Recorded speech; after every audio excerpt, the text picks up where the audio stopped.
Oh. Good.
Using myself here.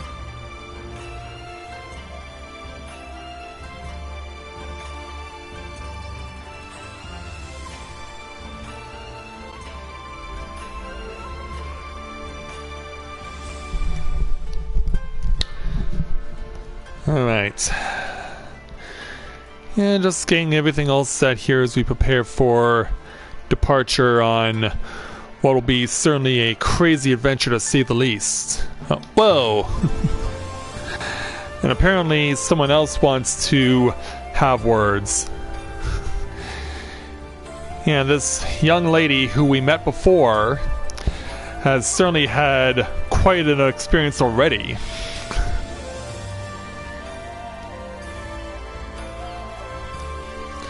Oh no, it's alright, Scott, it's alright. I know that you've been working on that, and I thought you already had it, though. Okay, good, excellent. Glad to hear it. But yeah, our friend here, Lena Murala of Gridania's paper The Raven, is still here in Kugane and has been taking notes for sure because she has had a lot to write about so far. And when we're done this evening, she'll certainly have a lot more to write about. And there's no question in my mind that what we're about to do will unquestionably be some of the most difficult tasks in the history of this game. So, with that in mind, greetings people of the world! Matthew back with you here in Novaura Autism for the continuation of Let's Play Final Fantasy XIV Stormblood Live. We're here in Kugane with our Stormblood Warrior of Light, Corinne Loren, as we prepare to take on the brand new 24-player challenge.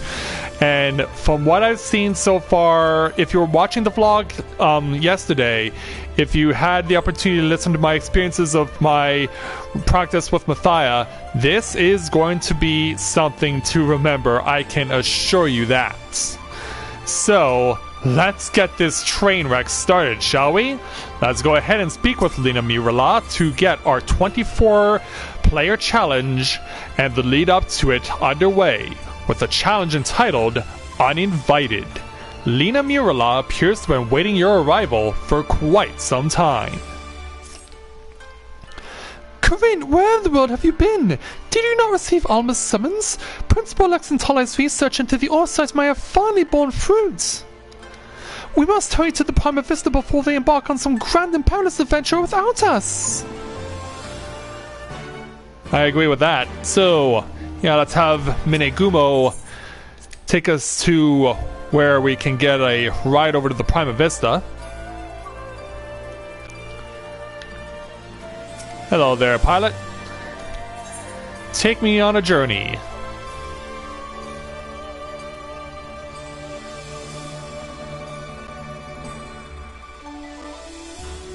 Okay.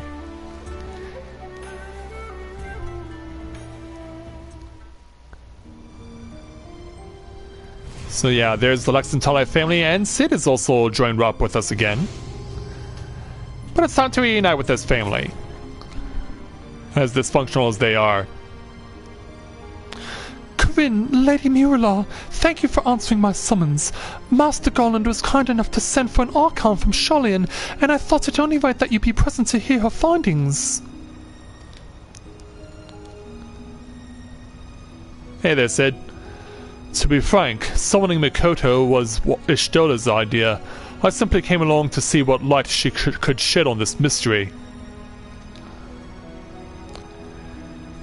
Yeah, here's our Archon, an aura of all things, but I guess there's a first time for everything, right?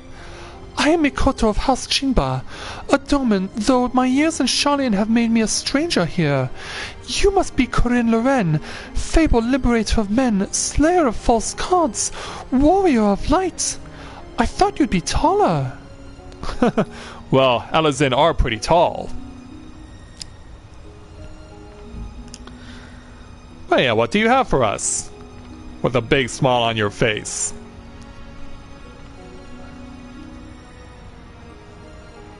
Let us speak of the crystal.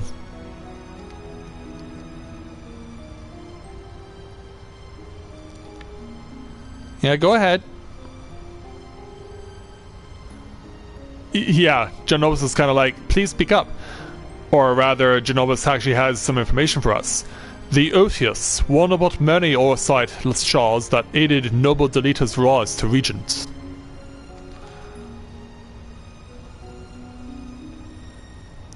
So that's what it's called? My apologies. The Ortius is no ordinary crystal, even discounting its obvious historical importance. The specimen is more than a simple manifestation of elementally aspected energies. It is rather an ethereal lodestone whose facilitation of both the absorption and transmission of distinct frequency and type harmonic vibrations has been observed to promote ethereal amplification. The resultant neuroharmonic disturbance allows for a highly unique emittance of CPRS waves that, instead of radiating outward with a determinate factor of dispersal, instead resonate inward at frequencies so labored my estimates place the rate of VRT decay at upwards of several centuries. Though I must admit I lack sufficient variance to complete a truly comprehensive graphical assessment. While that explanation may elicit admiring nods from your professors at the Academy, it will only learn you blank looks here. Take a deep breath and try again, this time in a language those of us without the echo might comprehend. Oh, you have it too? Yeah, she's like, oh. My apologies. I merely thought... Yeah, she's not used to speaking simpler. Apologies will see us to no nearer an answer. A simpler explanation will.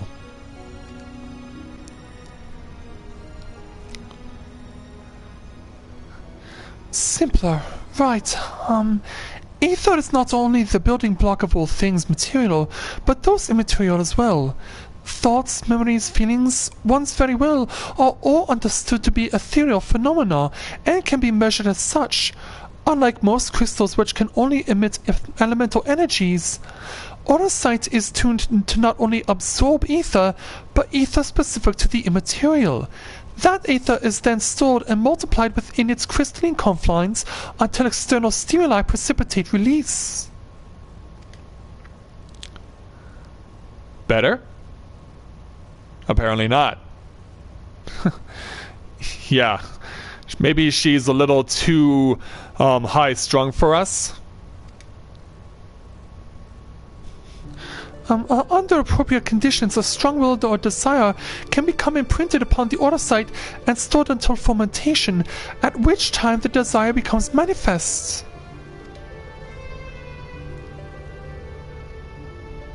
Fermentation? Yeah, still being lost here. What my studious young friend is trying to say is that the Otius takes one's deepest fantasies and makes them reality.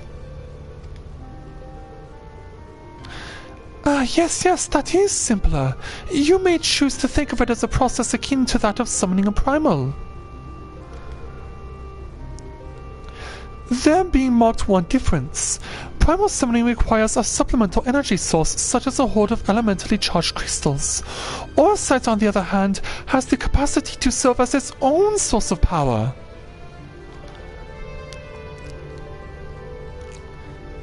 Yeah, in fact, apparently we can provide further information from personal experience. We know from the Durai papers that Hargoth was never king of Ivalice. He was slain in battle during the War of the Lions.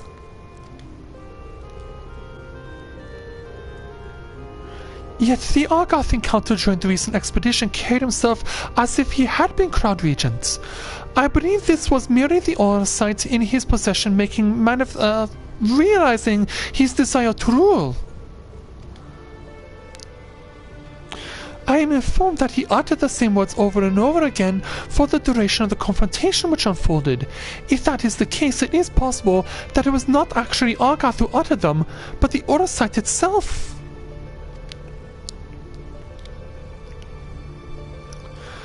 If the Durai papers are accurate, Hargoth was a weak and petty noble who believed that his blood entitled him to power. The Orsight took that belief and twisted it into the abomination we, Corinne, put to the sword. Or in this case, the lance. What's on your mind, Alma? Then you're saying the crystal could prove a threat? The Orsight, Alma, and not necessarily. Ramses seemed to fare well enough.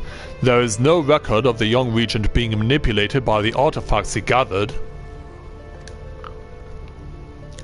In the hands of the just, the Orsight should prove harmless, even beneficial. How so?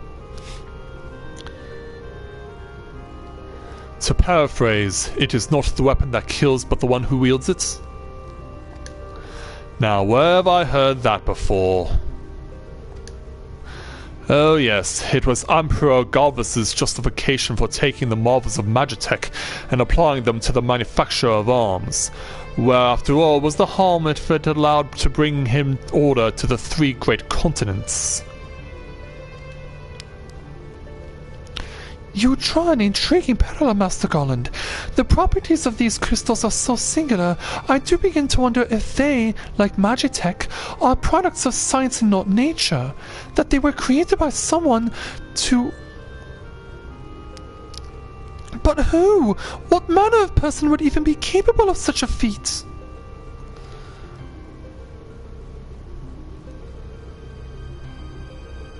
Yeah, are we gonna think this over? Oh, hold on. Sid's getting a Lengshell call.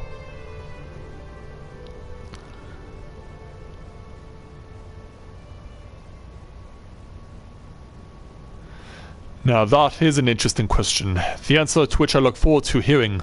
Regrettably, I have pressing matters to attend elsewhere.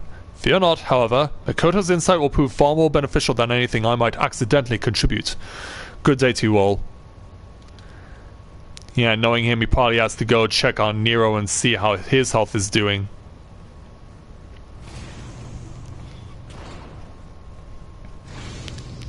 And now back over here. Don't get too close there, Enzo. What are you doing? What I don't understand is... If the Duma was imprinted with Argoth's deepest desires, then whose desires are rattling about inside the Otius?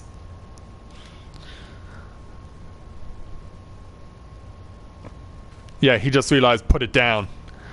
I had the self-same question, and thus conducted a thorough inspection of the crystal upon my arrival. The results were inconclusive. Traces of ethereal activity were present, but to all intents and purposes the vessel was empty. Empty? But what are the voices I heard? Voices? I heard nothing of the sort. The only voices you heard, Alma, were in your stubborn head. Same old Ramza. Ramza, why won't you? Shall we speak of voices then? What of yours, Alma? Our resident voice of dissent. You have done naught but question the wisdom of our research the moment that we left Garlemald. Would you put your petty worries above our family's calling?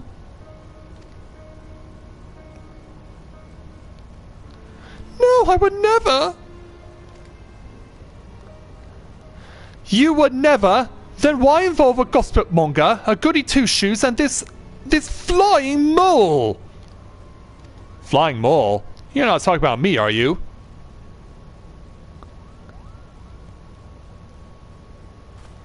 Actually, he's not. Please tell me you can see that. We have company. Yeah, a Moogle? What are you doing here?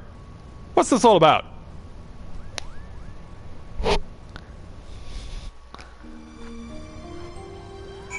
Yeah, why is there a Moogle among us? And how did you get all the way out here to Kugane?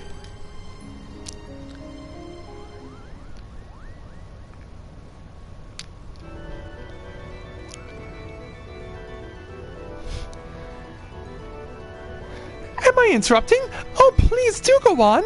My acceptance into your fine troops ranks can wait until all have said their piece. Goodbye. Acceptance into your troop? Gods, get this... Mont Blanc. The name is Mont Blanc. Denizen of Damascus deserts, seeker of thrills, adventurer extraordinaire. But you may call me Mont Blanc. Goodbye. Dalmasca has long been known as a melting pot for myriad cultures. Whereas minor races such as the Sikh, the Banga, and the Vieira might live in relative harmony with Hua, Helazan, and others. Yet there is no prominent record of a prominent Moogle population. Yeah, I'm confused by this too. Most likely because we are neither prominent nor populous. My people are nomadic by nature, ever drawn to the elusive frontier and the freedom she promises. Kupo! A Moogle? Of course I'm a Moogle. Kupo! You'd think the adorable wings and the fluffy palm would have given it away. Now, about my admission to the Majestic... I will allow no such thing. The Majestic is the Empire's premier theatre company. We will not sully its good name by granting refuge to a fluttering ball of fur. And furthermore, how in the world did this abomination board the Prima Vista in the first place? Calling him an abomination? Ouch. Yeah, you hurt his feelings.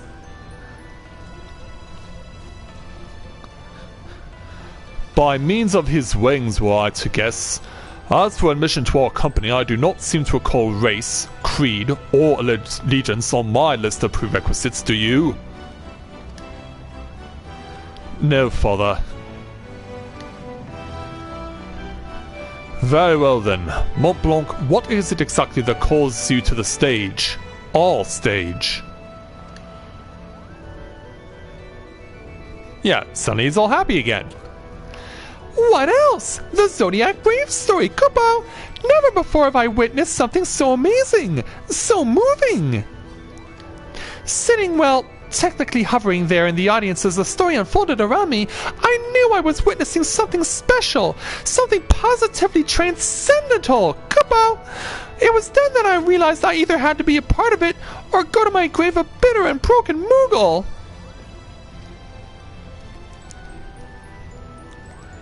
Well, he certainly put a smile on Alma's face.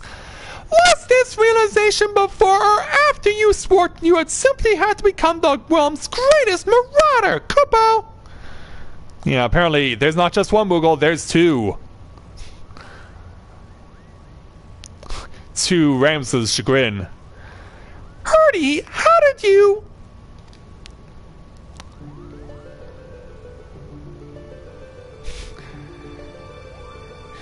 Perhaps you'd have more success at running away if you didn't reveal your grand designs to every other fool you happen to meet, Kupo! Was it not but 20 nights ago you took up the axe, Kupo? Now here you are professing your passion for the stage before carving even a single notch in your haft. Do you not remember, to he who churns the butter goes the sweetest bread? But how is one to savor said buttered bread and if his head is in the belly of a fearsome beast? You accuse me of giving up when I merely came to the realization that continuing would end in failure. Only through a change of course could I reach my final destination, Kupo! And what destination is that? Mummer? Are you sure it's not Geomancer? Arithmetician? Templar? Do not bother answering, Kupo. We all know you'll be singing a different tune come cockcrow. Ouch. That is where you're mistaken, Hurdy. I was destined to be a thespian. I can feel it in my fur. The role of Delita was made for me. Made for me, Kupo. Kupo, enough! The actors in our company trained at the Empire's finest institutes. They represent the pinnacle of profession not only in Garlemald, but across the entire world. A vagrant batmore like you can never hope to share a stage with such artists, let alone play the part of a hero like Delita. You yourself admitted you were too craven to face a solitary beast. How do you imagine you would fare against a pack of theatre critics? Any troop would need proof of valor before it could even consider...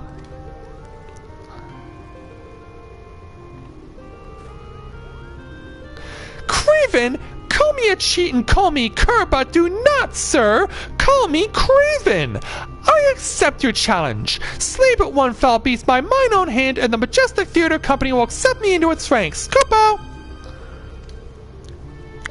Wait, I issue no such... You are all here witnesses, Kupo. When I return with the head of a terrible beast in my gore-stained hands, you will be honor-bound to welcome me, Mont Blanc the Mummer, into the fabled ranks of the Majestic. Good day!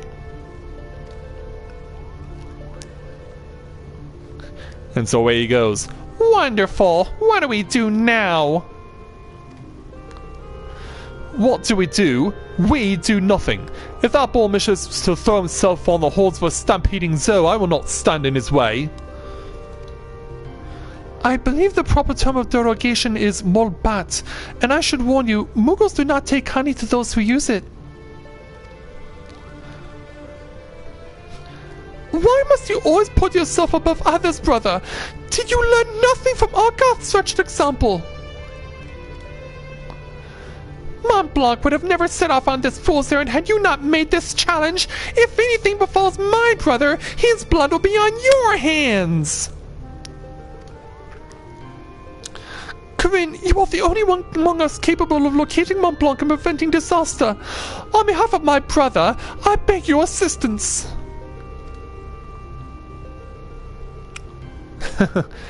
Yeah, we're kind of at a loss here.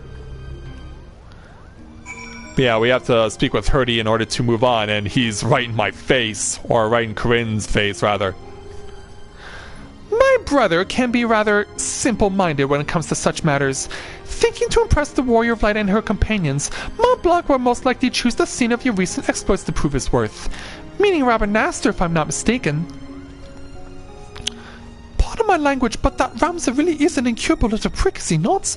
How dare he speak to his sister and the Moogle in that manner? I couldn't decide which was worse. The things he said or the way the principal sat back and let him say them. But I do suppose it is none of our concern. For now, let us concentrate on the task at hand, finding that Moogle before he does something we'll all regret. What say we start nearby? Pier 2, perhaps? Yeah, I mean, it can't have gone far, right?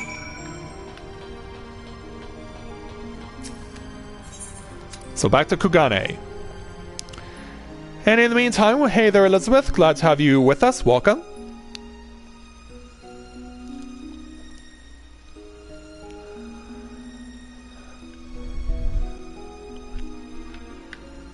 Okay, Yamagumo, please allow me out. As evening has now fallen on the land. I mean, that certainly was quite a long conversation, was it not? Yeah, that was rather long indeed. So to get to Pier 2, we're going to want to make a run over to Shiokaze Hostelry.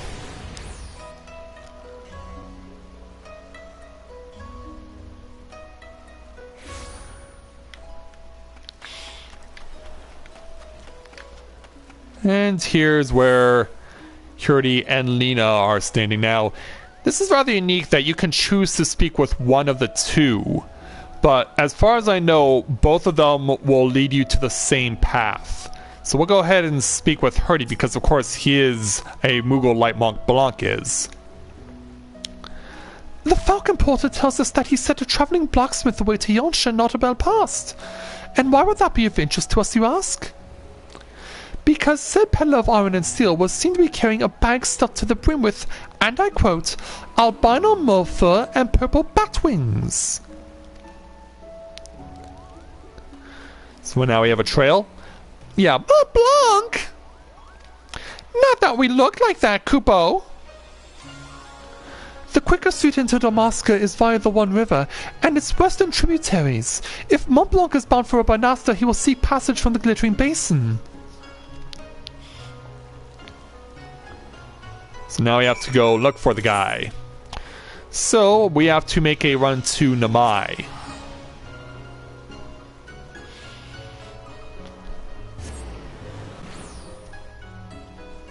And when we get there, we are going to be experiencing what has become the frustration that has everyone in a knot. For this reason, we actually have to engage in combat. And not only that, but we're going to change our home point to Namai. Yeah, you're already wondering, why are we doing something so drastic? Well, you will see soon enough, because I'm also pulling out my Chocobo. Good thing it's rank 10. This is important, because of what we're about to be doing.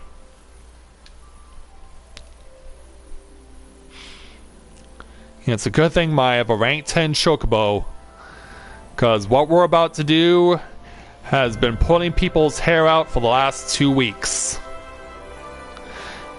To a far greater extent than anything that Tsukiyomi could do to us. So yeah, flying over to the intended destination. Yeah, that's right, Elizabeth. That is what she goes by.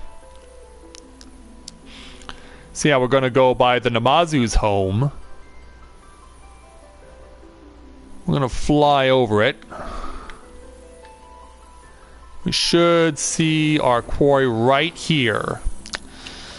Yeah, there's Mont Blanc. Now, yeah, Lena and Hyuri are also here. I want to check my companion skills. So, yeah, he has 3 as defender. He has level 6 healing and level 7 attack. Will it be enough? Because, yeah, you'll see that Mont Blanc here is being attacked by chocobos of a different color. And let me tell you, these things are going to drive us crazy. Something I'm going to need to do here before we begin.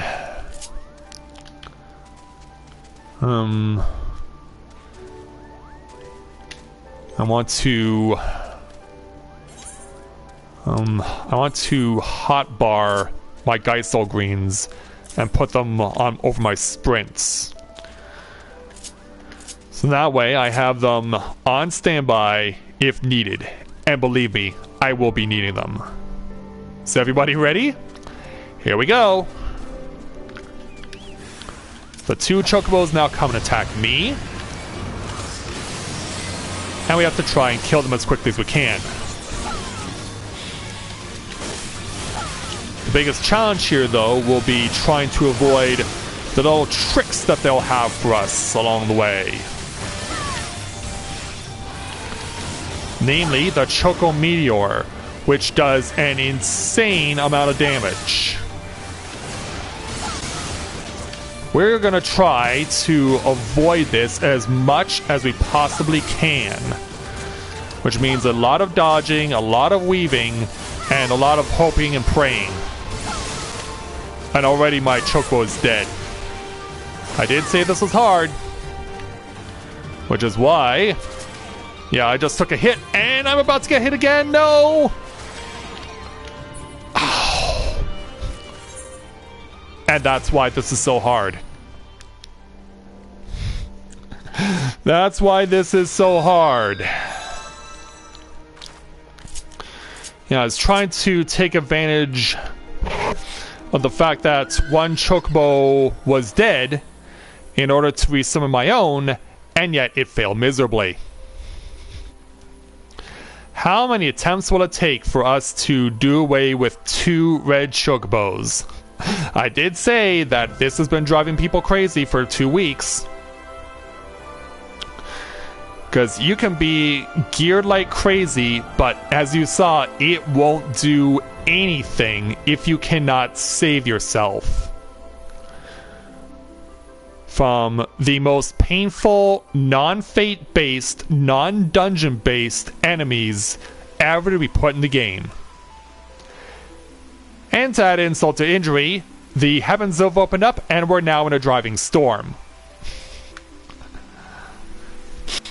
This is basically the game's way of taunting your ass.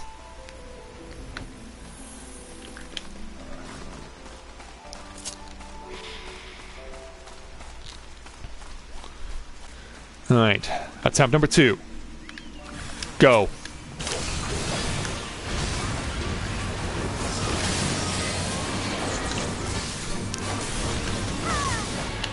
Oh, hit the shots, hit the shots. Keep my little pet out of danger if possible. But he's still taking damage. And my Chocobo's dead.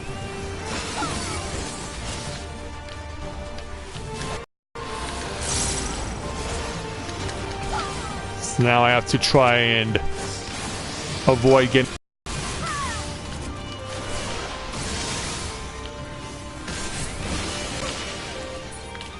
What? I was not in the circle! What? I was outside!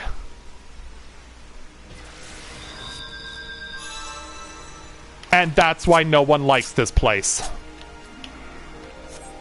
Like, you guys saw that too. I was outside. You guys saw too. I was outside the circle. I'm crying foul on that shit. I am crying foul on that shit.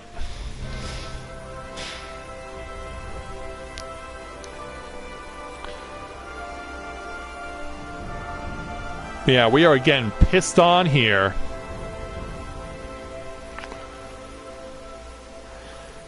Yeah, that was a nice little kick between the balls to call foul on. But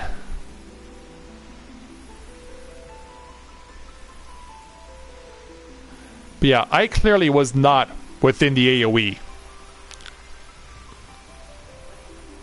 That's highway robbery right there.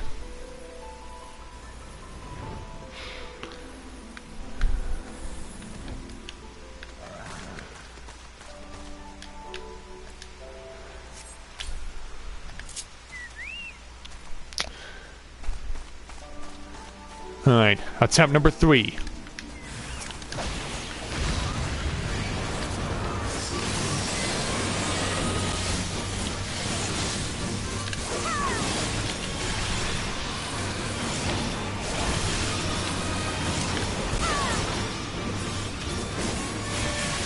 I'm going to stand by for their cheapness.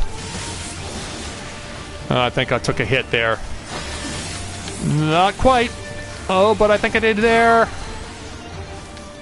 Holy cow, how am I avoiding this? Oh, I almost threw myself into that one. Correction, I did.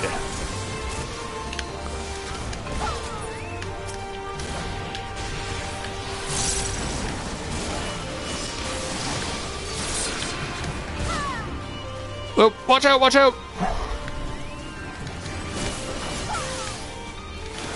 Trying to avoid disaster as much as possible.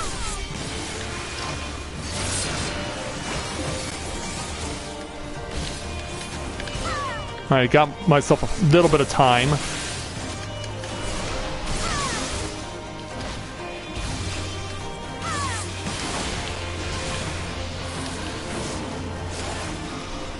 Come on, we're right there. Oh!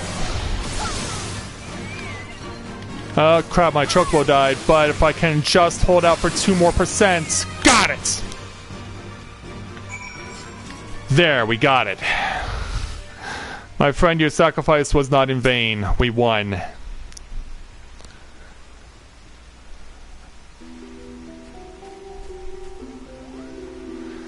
Mont Blanc, what were you thinking? Have you any idea what you put your brother through? He's been worried sick. Both Ernie and Ramsar were right all along. I'm a failure, a flop, a flailing, flapping, foppish failure, Kupo. How could I play the part of a hero if I cannot even ruffle the feathers of a single measly bird? The audience would see right through me like the spineless jellyfish I am. Hey, I had problems with those birds too. Now wait, Mont Blanc, not everyone can be a hero. Not even most heroes. Yes, the bard singer, the man who deals the final blow, but what of his cadre of loyal companions? Do you think Delita united Ivalice on his own? Do you think Corinne here was alone when she liberated Alamigo?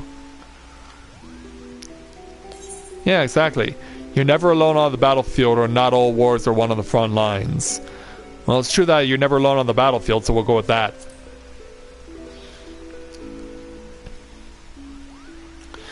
Never alone? So you're saying there'll always be there for me? For Mont Blanc? I think she was speaking metaphorically. Let us not dwell on the details. The day is saved and Mont Blanc has escaped sans scratch or singe to show for it. We should return to the Prima Vista before our luck runs out. Yeah, I think that's a good idea. So yeah, now that we've made our way out there, shall we make our way back to Kugane?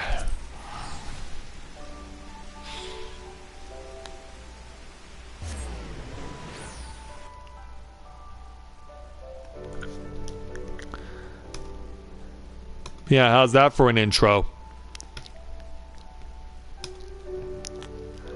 Normally I would stop the recording after completing the quest, but this is such a long quest, and there are a couple more after this that are going to be just as long, if not longer. Because yeah, this is, I'll say it straight out, this is the longest lead-in ever for a 24 main challenge.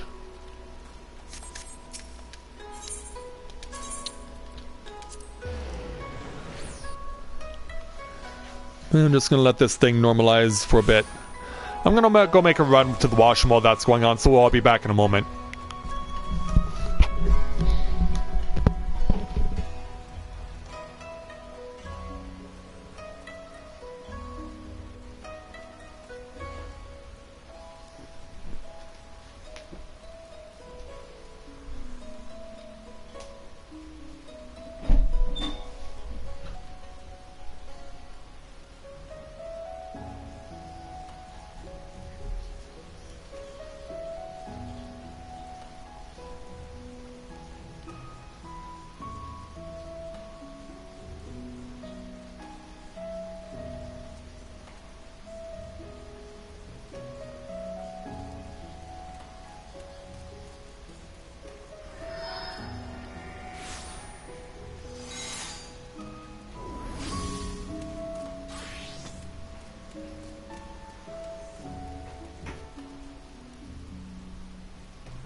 Okay, I'm back.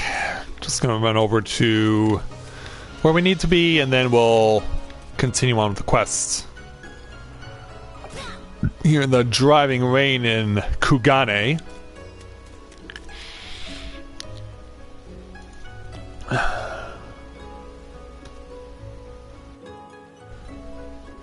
Yeah, there we go.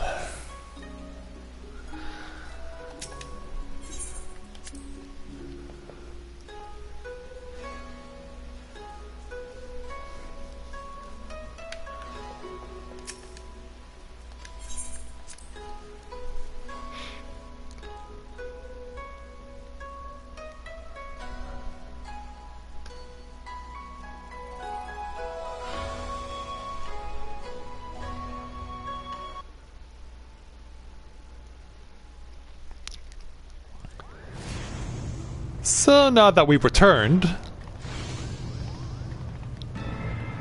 Uh-oh. Remember these creepy lizards? Yeah. They've got Alma in distress and they are armed like they were before. Please! This ship is a place of peace! Yeah, we're kind of in danger. Release my sister or you will answer to me! Yeah. Sadly, I'm not armed properly. With the cat's way. Yes, indeed. Put that damnable thing down, Ramza. You're not helping matters.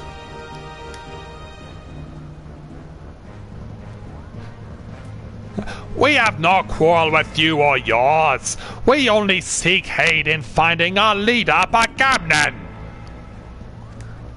Oh, he ran away from you? And why do you want our help? You seek our help? You who threatened to kill my father, who stole his work and made fools of us all? Never! Silence, Ramza. They have Alma. We will hear what they have to say.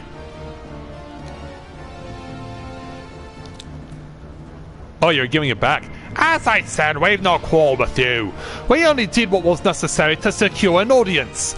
We surrender our weapons and offer you your journal as an act of good faith.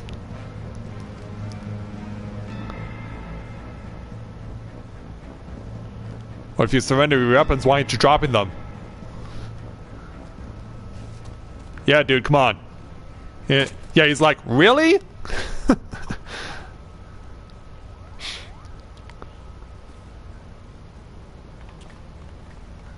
Yeah, runs right into the arms of her brother.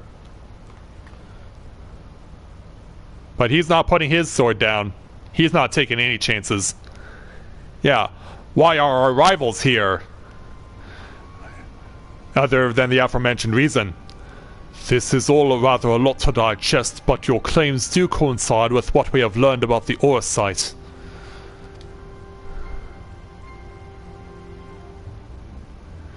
You're saying that Crystal did something to our captain?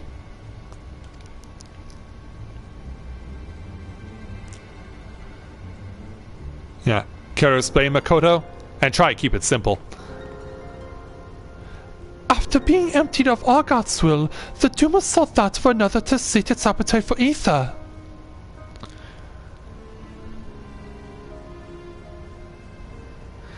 You're saying that Crystal ate our captain?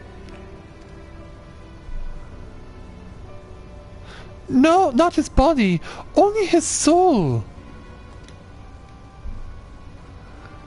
His soul? Tell me, what in your opinion was your leader's deepest desire? What was it that he longed for above all else in the world?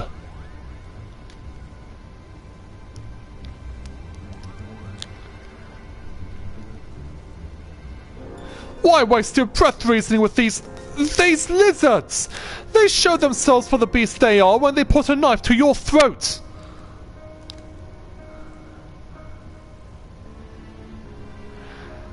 First morbats, now lizards? This one's tongue is pure poison. You don't say. You're like, do you really want to get on my bad side? Plus, you're still armed there, Mont Blanc.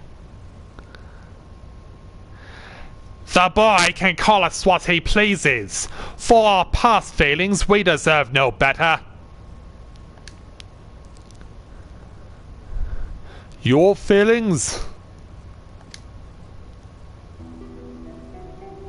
30 summers have come and gone, yet not a night goes by that I do not wake in sweat at the memory. You're that old? We were fusiliers of the Dalmascan army stationed in the royal stronghold at Nalbina.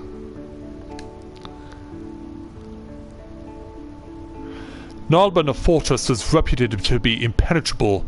Its fall to the 4th Legion proved a turning point in the Imperial campaign, dealing a crushing blow to Dalmascan morale and ultimately marking the beginning of the kingdom's end.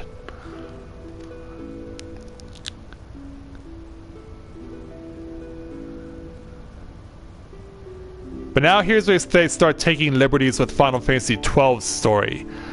Bagamnen was our captain, and once it was clear that the day would not be ours, Prince Rasler, commander of the garrison at Nobina, tasked him with one final mission. Our unit was to escort His Highness's twin sister, the Princess Ashelia, away from the fortress and thence to safety, but things did not go as planned.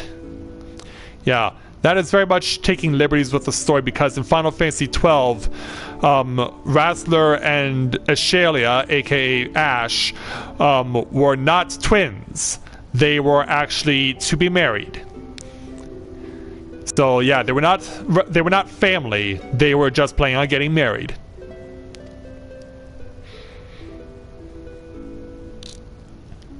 Yeah, there she is. I still remember the words she uttered as she lay dying in the captain's arms. But the stone's throw from where the god of Scythe waterway drains into the sea. Even as the fog of death descended upon her, she smiled and told us, the very people who had failed her, to survive. For as long as even a single Damascan stood, her nation would never truly perish. But of course, in Final Fantasy XII, she is alive and very much well. Yeah, I don't know why they took so many liberties with Final Fantasy XII's canon in this particular quest. But it should not have been us who survived. By failing to protect our charge, we betrayed the princess and her memory, and brought shame upon our race. So yes, we are not but cold-blooded lizards deserving of whatever scorn you deign to heap upon us.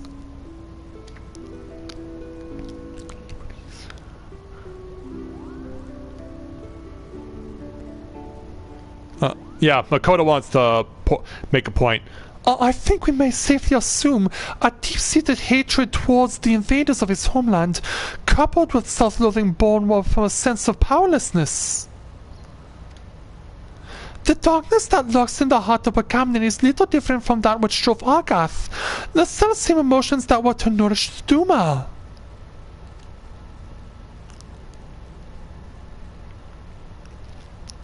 Stop speaking in riddles, Charlian.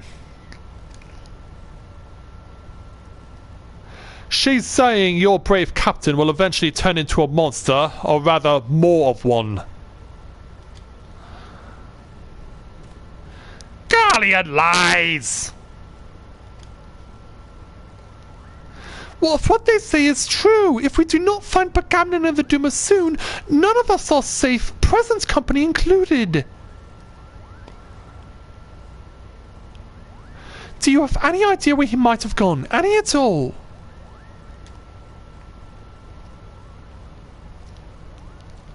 None? Oh, that's not helping. But... wait! Look at this! Something has been added to the final page of my journal.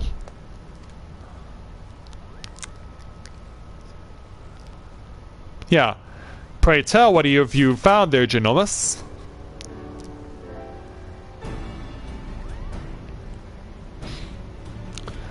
Then the captain must have put it there.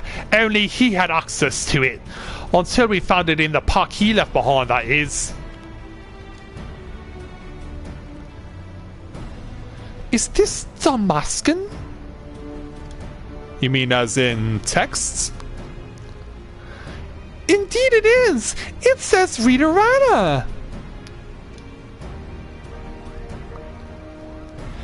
The Lighthouse? Why would he write that? And in the old man's journal, no less.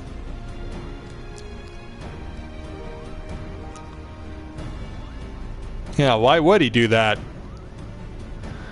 There's a place on the Volnard Sea, far to the south of Rabanasta, where the ocean tumbles into a gaping maw more than a mile across. The Ridorana Cataract. Yeah. Go on. Legend would have us believe that it is the entrance to the Hell of Water. Hell of Water? Many a scholar seeking to prove otherwise has descended into the chasm, some even by airship, but not a one has returned.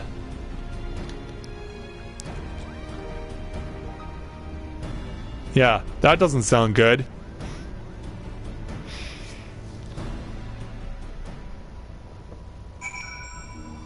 Oh, you played it too, Elizabeth?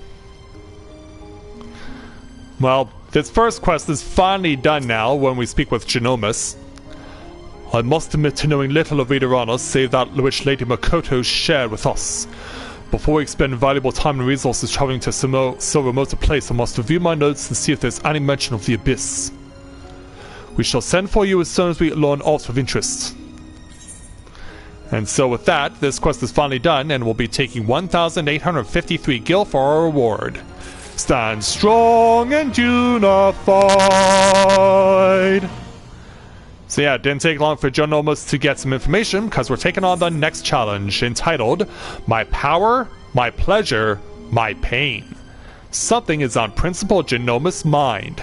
Unfortunately, it is not what you think it is. Ridorana is proving to be quite the enigma. With every answer comes countless new questions. This may take longer than I expected. But you are doubtless eager to know why I requested your presence. Our resident dramaturge mentioned there was something he wished to ask of you. As my work here is far from complete, I wondered if you might not indulge the man while you wait.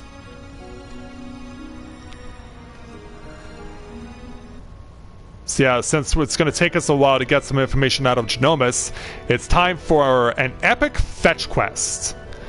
There's so few loath to take the rest than venturers without a quest, for shorn of work to give them worth, they soon become a source of mirth. Quoth the man idling in an airship, or adventure will find me in time. Well, yeah, you are idling in an airship, aren't you? And we know plenty of adventure. Touche! I shall leave you to your devices then.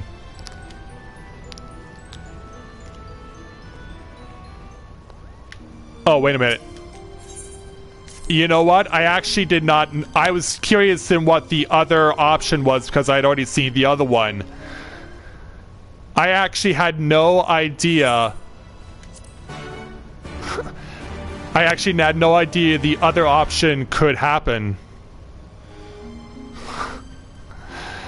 Yeah, well, why don't we show it off anyway? What the other option was. I had no idea. Yeah, I thought it was just like go like normal.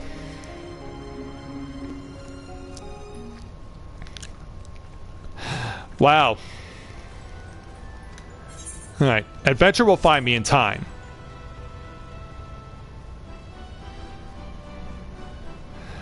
Oh, but it has, my friend, it has. My colleagues tell me that if one in this land ever needs an item fetched, you are the woman to speak to. I find this philanthropic compulsion fascinating, and so, in the interest of research into my next play, let's say I seek to put said compulsion to the test. Assuming you are game, of course. Bring me a bottle of wine, but not just any wine. Make it rosé themed, and make it Aeolian. I've had my fill of the bitter blends of it here in the East. Where to start? If there only was some port where thirsty Aeolians went for their wine, you would surely be there speaking with its foremost blind Lalafell and vintner and not here with me. Yeah, in other words, he's pointing us in the right direction. He's actually taking us all the way back to the lead-in to Titan from A Realm Reborn, we got to go all the way to Wineport in Laodicea for this.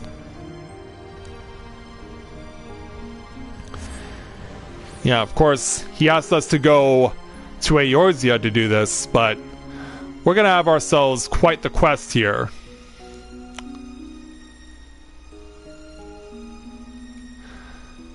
Yeah, once we get to Laodicea, we'll be speaking with a guy we have not seen in a long time.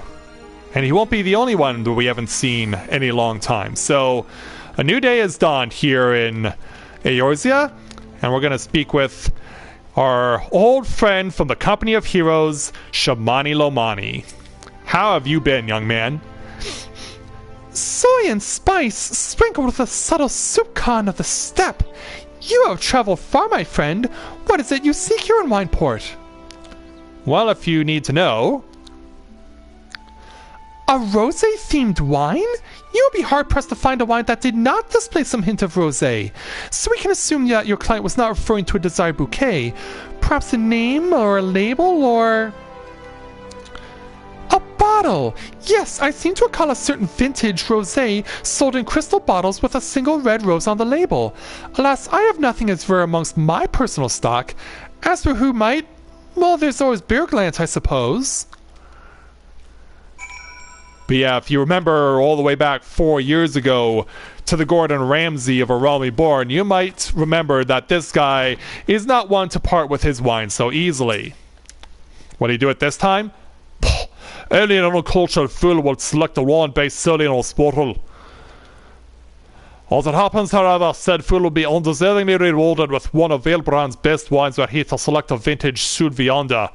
Not that your client would have the palate to properly appreciate its depth and complexity. But let us dispense with the pretense. You are the fool in question and do not bother to deny it. A fool who has aimed too high. Only your stunning could live 1,000 lifetimes and still not amass the wealth required to purchase even an empty bottle. But it's for someone who needs it. Price is no object, is it? Ha! Even if I believed you, and I do not, I have a reputation to uphold as a vintner and a viticulturalist. Were my clients to learn I was peddling my choice of my collection to the likes of you, they would never do business with me again. Not even the Warrior of Lights is worthy for your clientele. Yeah, you know who I am. Alright, just see to the back of you. I shall do you the kindness of directing your steps into one who might take pity on your plight. Assuming he does not find amusement in it, Master Gigaruju of Costa del Sol, but do not tell him I sent you. Yeah, he wants us to go pay a visit to him. Yeah, the proprietor of Costa del Sol, who certainly has shown his fascination with the fairer sex over the years that we've known him.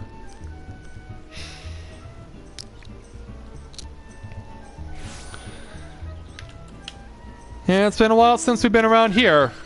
Of course, the last time we were here doing normal quests, we were helping out Wizkate here with an insane series of fetch quests.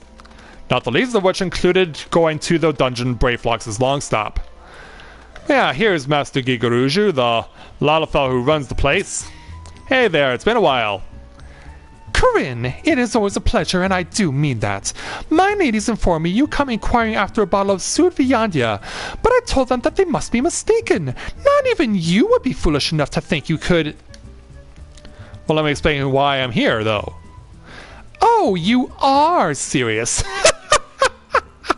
Corinne, you do realize one could purchase an entire estate in mist for the price of a single bottle? Or 5 estates for the price of 5 bottles, which happens to be the number of bottles of Sud Vinya I have in my collection. Well, man, let none say the venerable Gigaruju does not value a friendship as deep as the one you and I have forged. So, in my boundless generosity, I offer you the opportunity for trade. A bottle of vintage Sud Vinya for a mere magnum of Findel Maskin. Like, never heard of the stuff, and I thought I was talking to a fellow connoisseur. I pity the poor vintner back in Wineport who will have to educate you. Until then, my friend, the offer stands. So yeah, we're gonna have to do as Gigaruju says. So yeah, as Gigaruju gets famed by his Mikote girls and his right-hand cat, let's go back to Wineport.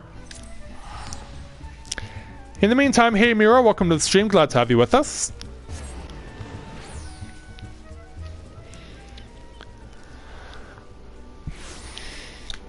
Okay, so back to Shamani.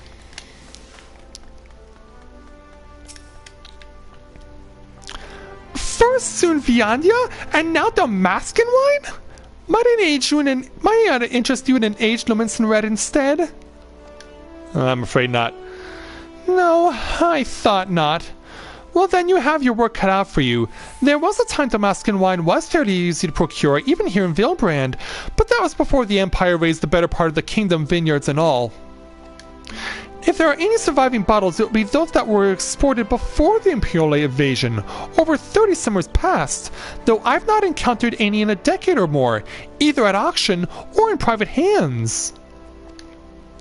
Collectors are covetous creatures. If one were to have somehow acquired a bottle, there's little chance he would willingly part with such a treasure, which leaves only those brought over by the few Damascus refugees who fled to Eorzea. Including another man we haven't met with a long time. A guy who's sadly suffering from PTSD and who needs desperate help with problems in his life.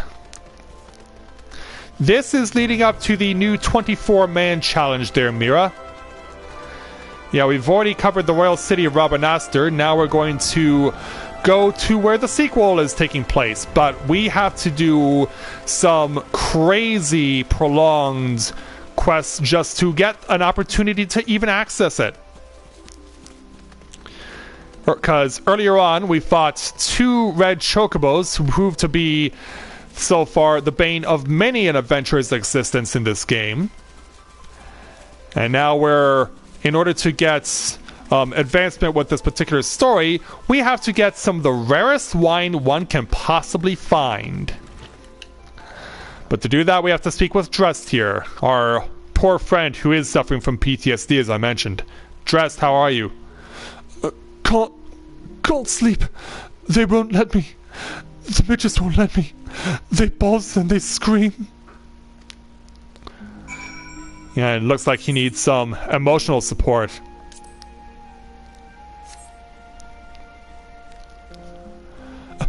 You! I know you! You were here before! You sent away the midges. They came back though. They always come back. They mock me. Tell me I can never go home. I just want to go home. I cannot stand it here anymore. So yeah, now he needs more emotional support. So now we have to comfort the guy.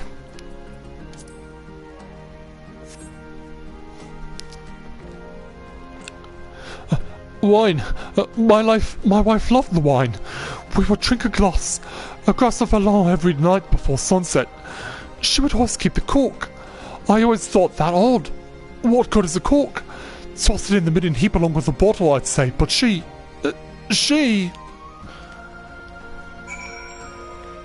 Yeah, so this is actually leading us to a clue. And if you can believe it, it's actually underneath Drest's little hut here. What, you already have? Oh, wow. Though you find several empty wine bottles among the rubbish, one in particular calls out to you. Take it to Shamani Lomani to confirm its origin. So, back to Shamani and Wineport. Yeah, I've already cleared it myself with Mathia, but now I'm doing this live with Corinne. So you survived the onslaught of the red chocobos too there, Mira?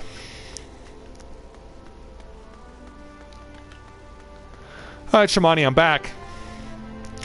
How is Drest? I do hope your visit did not disquiet the poor soul. Well, actually, stumbled upon this.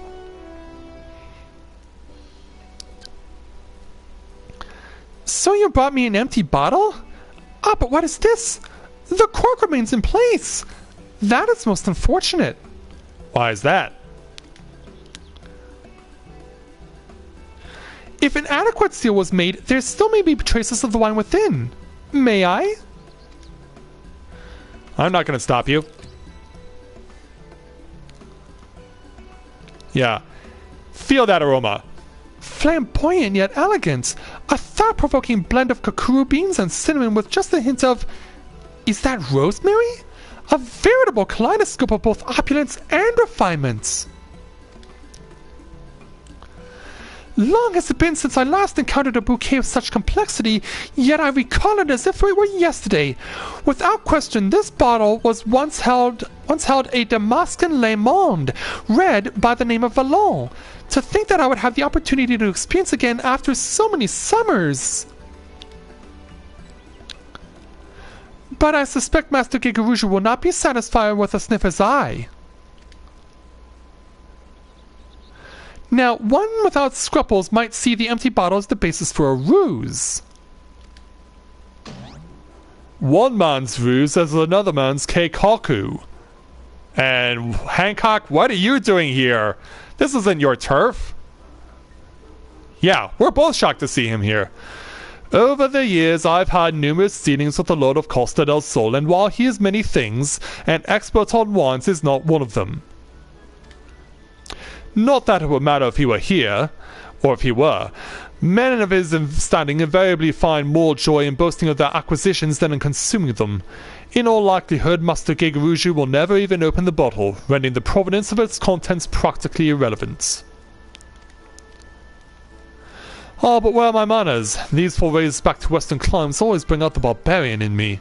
It is a pleasure, Corinne. Lest you wonder at my presence here, my employers see promise in the Hingan wine trade and desire the establishment of a variable route twixt east and west. I am come to see their plan to fruition. But returning to your dilemma, I believe that I may be of assistance. I just so happen to have on my person several sample bottles of Hinken wine made with grapes similar to those once found in Dalmasca. For a close acquaintance, I'll be more than willing to part with one that she might fill her empty vessel. But that would be unjust! As a maker of wine, I cannot allow it! Master Gigaruju has chosen more of his clients than he can count. How do you think the man amassed his fortune? By playing fair? Would that the world were thus, but I am here to tell you that it is not. So, it is decided then. We shall employ deceit as our morally justified means to a happy end. Wait, this is a fool's errand! Well... yeah, don't tell that to Hancock, who has no issue with manipulating things to try and get an advantage. Then let us be glad our quarry is a fool himself. Yeah, the shock on Corinne's face, and sadness, says it all. Now, if you will excuse me, I must go and tell the gentle citizens of Wineport why they should be drinking Hingen. Good day.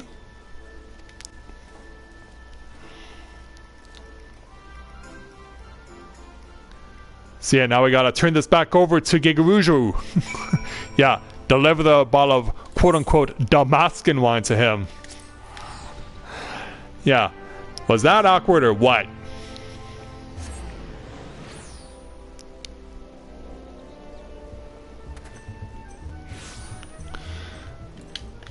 And so, away we go. Time to pour wine over on Mr. Gigaruju and his Mikote girls. Yes, we wonder, will we get to return to the Isle of Endless Summer in a couple of months for the Moonfire Fair? We'll know soon enough. Hey there, Gigaruju, I'm back. By the gods, you actually found one? A bottle of Damascan wine? Oh, we must uncork it right away. Yeah, here you go. 100% legitimate. Ah yes, a luscious bouquet of herbaceous dignification, coupled with earthen undertones and so forth.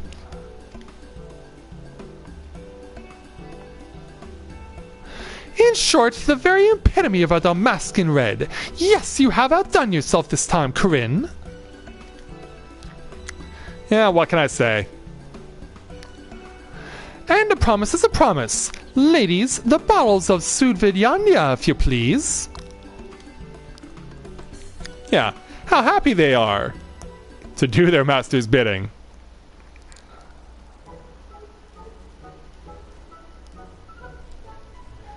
Yeah, it's certainly a wide variety of looks.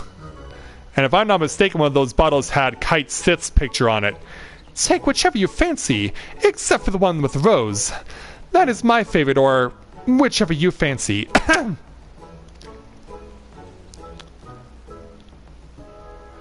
Yeah, I know what I want.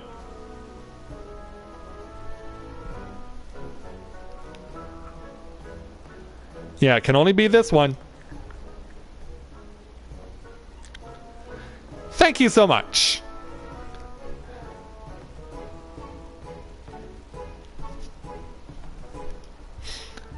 And now time to go back to the Prima Vista. So that means warping back to Kugane.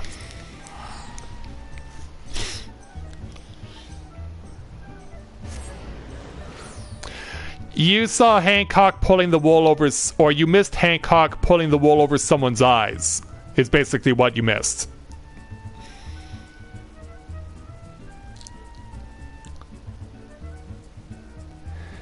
Yeah, Master Gigaruju.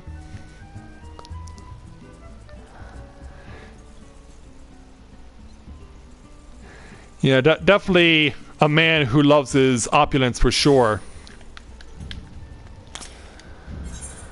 Alright, back here.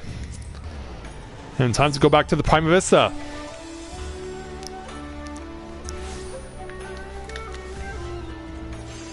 Yeah, excuse me, sir.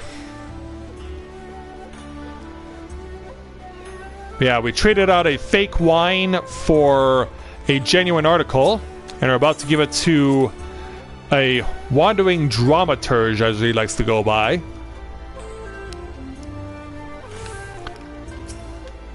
Please return me to where I was before.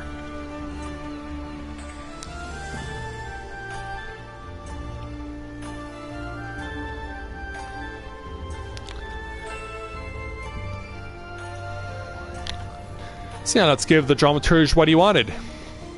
Hope you appreciate it. They say a rosé is a rosé is a rosé. So tell me, adventurer, is that a rosé in your pocket, or are you simply here for small talk?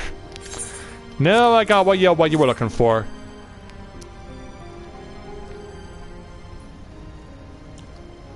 Satisfied?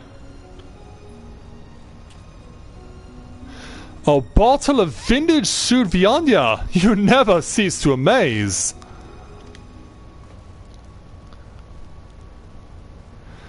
But what is most amazing is your impeccable sense of timing.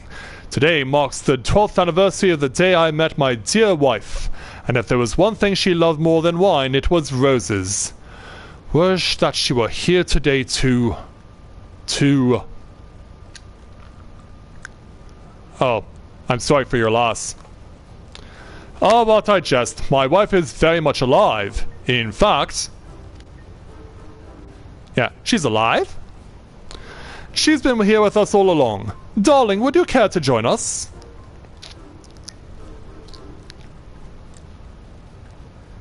Yeah, it's a fellow Ellison. For me? How thoughtful! But did you... Forget the most important gift of all? Of course not.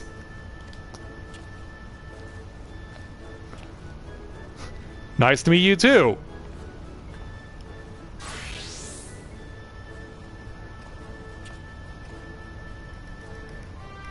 So yeah, I went in for a change of clothes.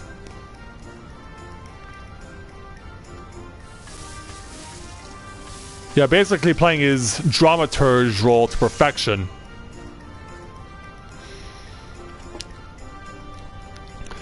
Bacon bread, the perfect companion to a perfect wine for my perfect companion. Oh, darling, I think this might be our best anniversary yet.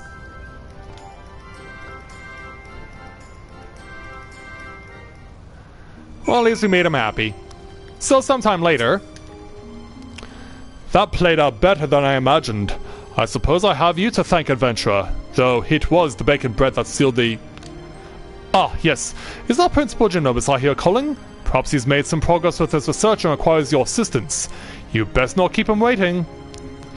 Yeah, because we certainly had a lot of journeys to go on this particular quest, but we'll take our 2,480 gil for finally completing it. Stand strong and do not fight.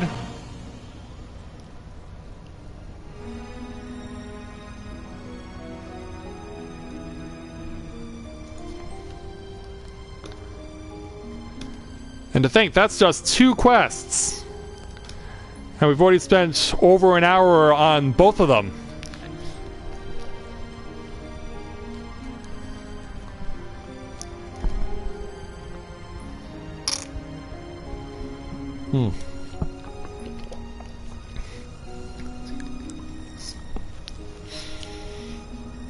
But yeah, well, there was no question that not only in this quest was the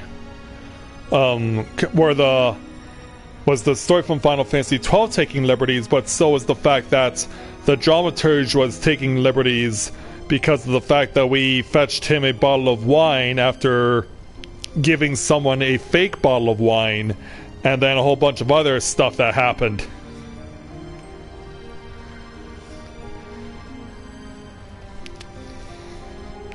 But yeah, so we've already burned that much time, and we still haven't even unlocked the 24-man challenge yet. Which is the crazy thing. All this fighting off 2 crazy, overpowered red chocobos, going across the realm and back again to get a bottle of wine, while also pulling the wool over someone's eyes, having Moogles and lizards ending up joining up with us in our ranks, having an Aura from Charlian joining us too. And that's all in the first hour and a half, pretty much.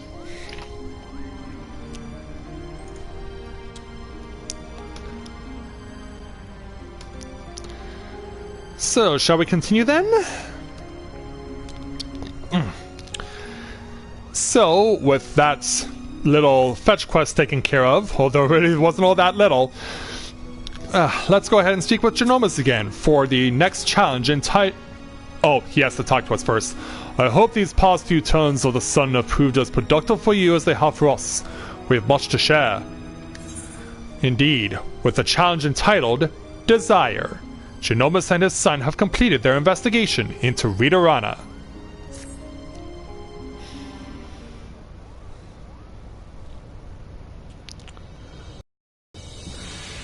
So what have you discovered? Ridorana is the name of both a massive gap in the southern Volnald Sea and the lighthouse once manned by the Royal Damascan Navy to prevent ships from succumbing to the cataract's currents. I stress once manned, as the tower has lain empty since its candlekeeps abandoned their posts after the fall of Rabanasta. But if Pharaoh Sirius offers any indication of what can befall a lighthouse in the absence of its caretakers... Yes, but the real question of how all this ties in with the Velician legend. A cursory examination of the Zodiac Brave's story reveals no mention of a Ridorana. Yet it seemed foolish to assume that a name cannot change in the centuries since the tale was writ. So I thought to cross-reference texts of modern Isilbardian history with our translations of the Durai papers. And after an exhaustive re-examination of my ancestors' notes, I discovered that there was not a single entry on Ridorana. And while mention of the Volnard Sea was abundant, I found no reference whatsoever to any cataract or lighthouse within its waters. Oh, that's not good. Yeah, the lizards don't approve either. Rams's discovery prompted me to examine the mystery from a different perspective. What if there was no mystery at all? What if at the time of Delita's rise the chasm did not yet exist?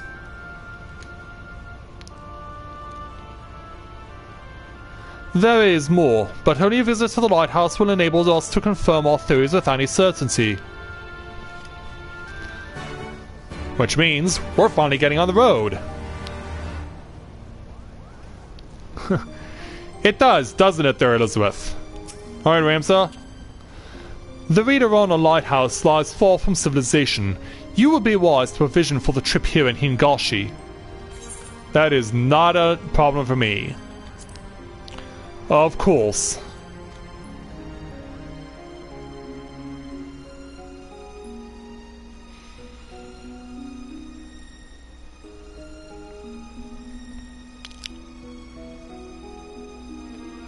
And so away we go.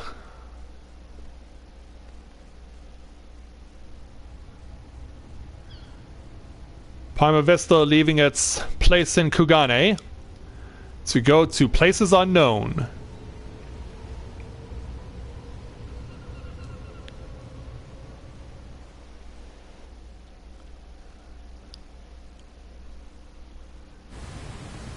So, sometime later,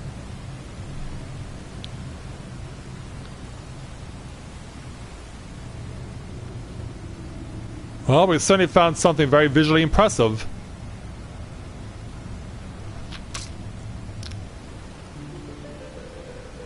We have indeed found the place we were looking for.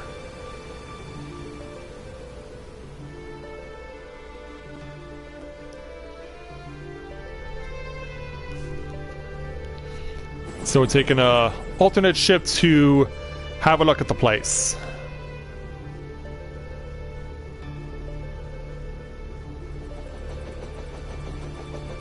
Back on to terra firma.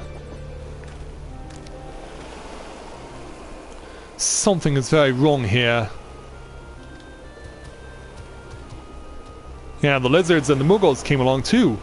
And Lena. Mayhap it is best if we split in a fellowship into two parties. One to delve into the tower's depths and one to observe from afar. As acting expedition sub-leader, I appoint you captain of the first. You may use this spyglass to aid in your search for the missing lizard. So yeah, he's entrusting this to us.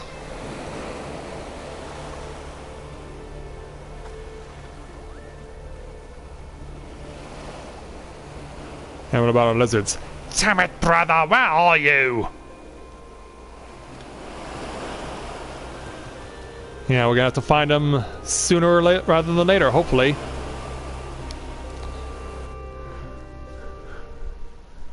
Alright, so we want to go to the intended mark on the map,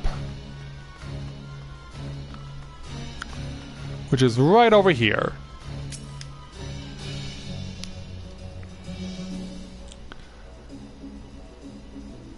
So we gotta look around to find a suitable vantage points. This location appears to offer an adequate view. Climb up and scan the area for any sign of Bagamnon.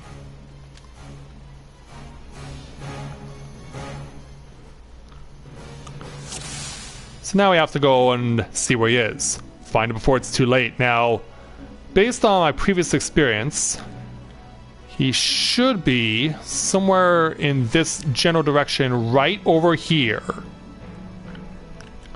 Found him. Yeah, he's over on the far left.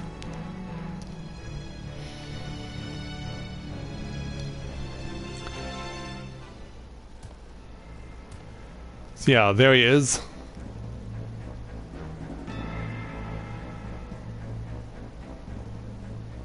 You found him? Let me see!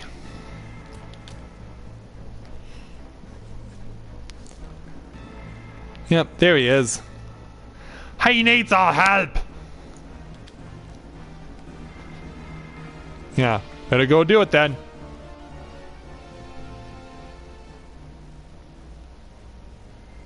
It does, doesn't it, Elizabeth?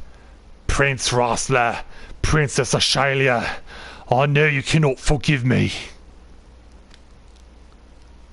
Nor should you. It is all my fault. I cannot save you. Cannot save anyone. Anyone but myself. I am so sorry.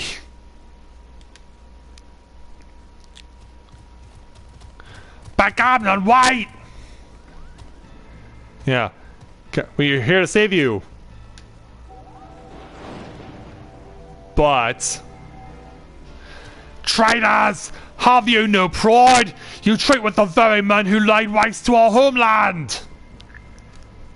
Like, what are you talking about? You are mistaken, brother!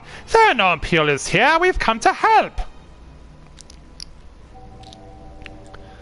Unfortunately, he can't see it. He's kind of losing his mind here. In fact... This is not good.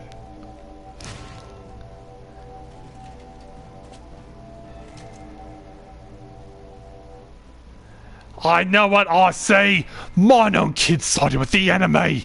How dare you stay my audience with the princess! The tumor! Yeah, it's warped his mind. Maybe we should try knocking it out of his hand or something? It has him, Kupo! It's showing him what he wants to see!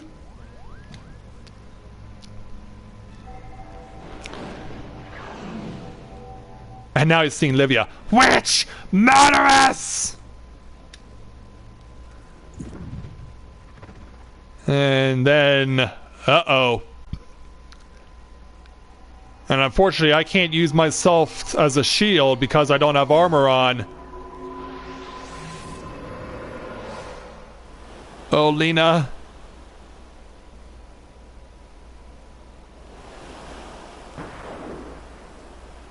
Yeah, you're not gonna like what you hear. Gunfire?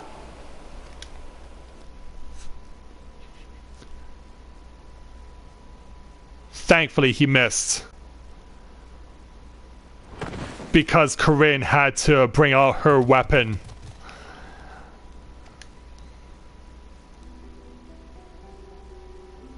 So this is the end.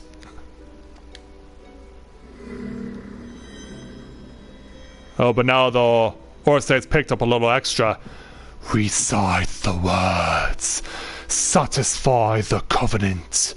Relinquish thy soul unto me, and be granted that which thou desirest most in all the world. Sword in hand, a warrior clutches stone to breast. Look at me, brother! Look at me!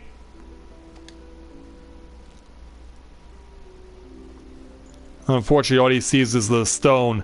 In sword etched he, his fading memories. Do you die? Not yet! In stone, his tempered skill. We promised we'd all go together when our time came. You can't leave us here!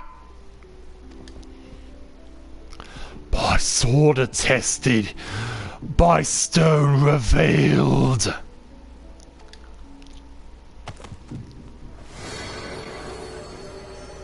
And in a blinding flash of light. That light! Where have I seen it before? Oh no. Yeah, this cannot be good. Yeah, but Gamden's back on his feet. But now, yeah, his thighs turned yellow. Plus, his arm has picked up an insane amount of muscle mass. And his brothers are trembling for their lives. He's dang gone lost control and he's disappeared.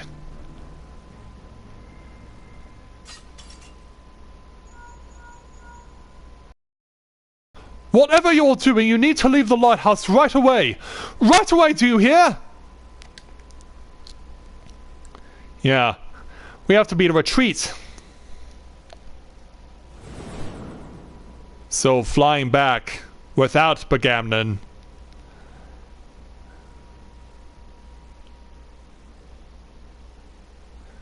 So yeah, back to the Prima Vista. And now we have to speak with Genomus again. It is as we fear then, but Gomnon's soul is lost. And those simple words give us 1,153 gil and the world map orchestrion roll. Stand strong and do not fight. So now, on to our next quest, entitled Annihilation. A solid plan of action must be devised before facing the Banga transformed. Much as I wish it were otherwise, I fear Begamnon is beyond saving. Yet we cannot suffer what is left of him to become a destruction.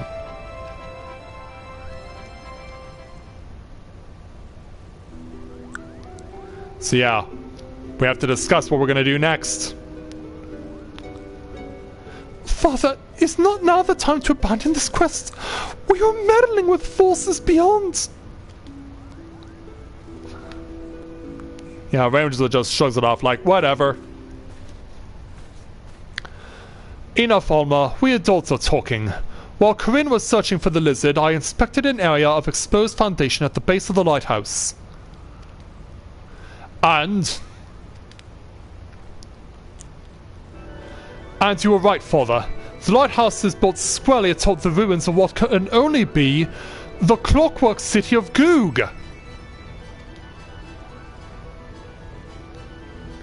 The what city of who? According to the Zodiac Brave story, the Clockwork City of Goog was a metallic metropolis wherein airships, automata, and other technological marvels of the age were first conceived. Little is said about its location, however, save that it was far away.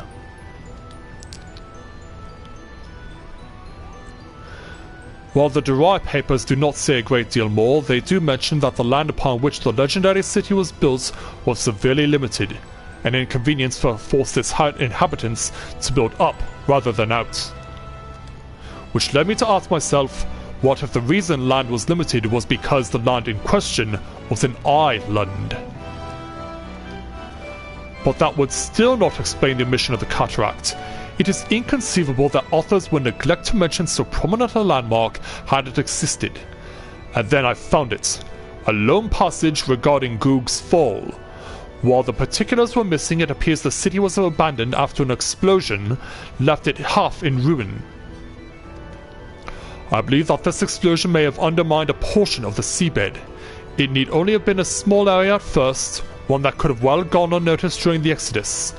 As time passed, however, the waters would have continued to wear away at the rock, slowly widening the gap until we have what lies beneath us today. That would explain why there is no mention of Ridorana prior to the present era.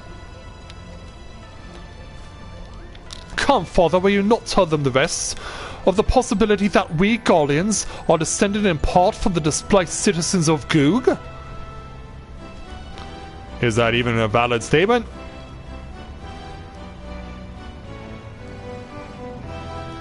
It would explain how the Empire was able to forge its armies of iron even before the discovery and application of elegant technology.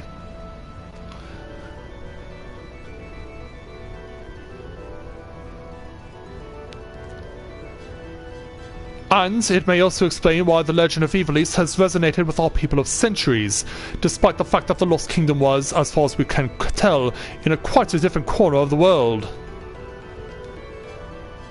An interesting, if somewhat ambitious theory, but return to your original claim. It is your belief that the Ridorana Lighthouse stands atop what is left of...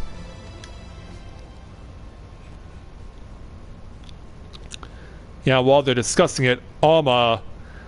Yeah, she was worried about what everyone's getting into. That necklace! Where did you get it, girl?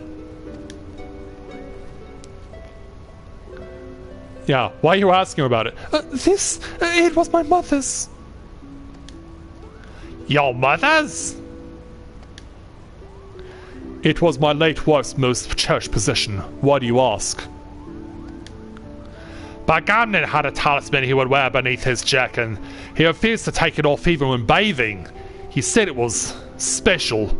I only saw it a few times, but it looked exactly like the one your daughter wears.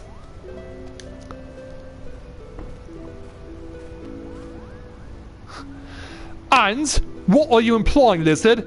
That my sister stole it or my late mother? Neither. I spoke of that similarity, that is all. Can you believe the nerve of this boy?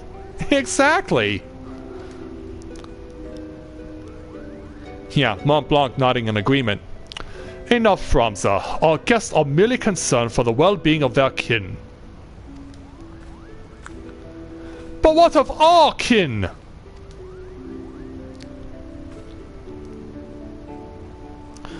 What of them, Ramza? Do you imagine our kin to be better than theirs in some way? Or anyone else's for that matter?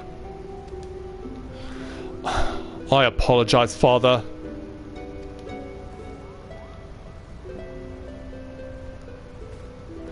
We have but one purpose, son, and that is to prove the existence of Iphilis and clear our family's name.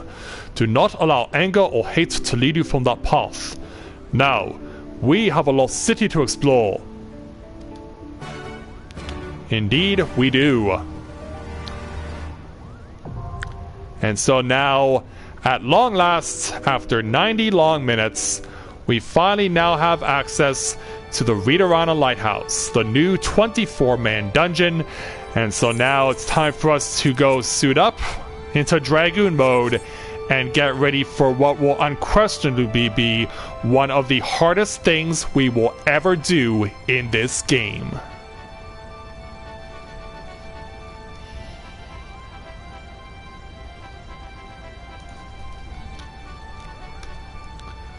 Alright, I'm gonna make one more run to the washroom before I hit the queue, and then we'll go ahead and get to it.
Alright, shall we?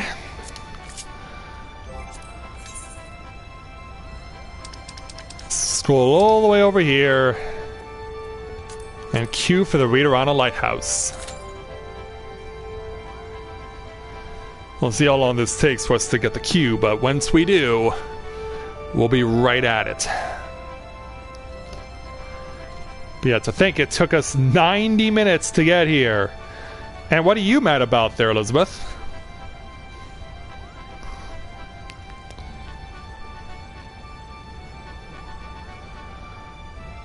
What's got you worried?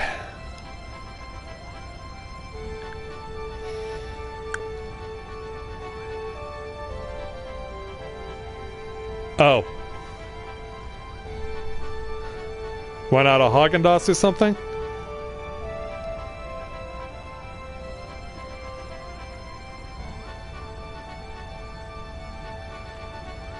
Yeah, given that it's summer, I can understand why you're a little upset about there being a shortage of ice cream.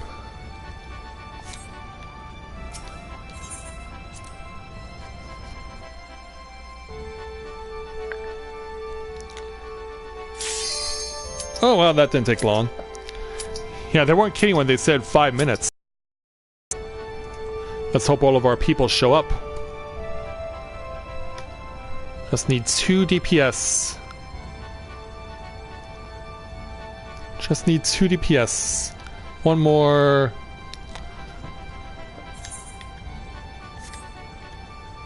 Oh, come on, come on, number 15.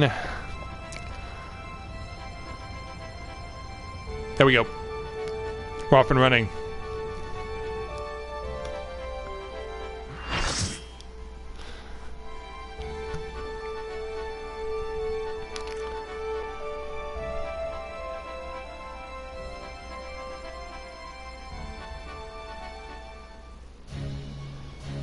And so, away we go to the brand new 24-man dungeon, the Ridorana Lighthouse. Yeah, we have to travel and climb up that huge monstrosity. Myself and 23 others, but it's gonna be quite the ride. Thankfully though, compared to the run at Royal City of Rabanastre, in terms of distance, this is shorter, but it's a lot harder, as one might imagine.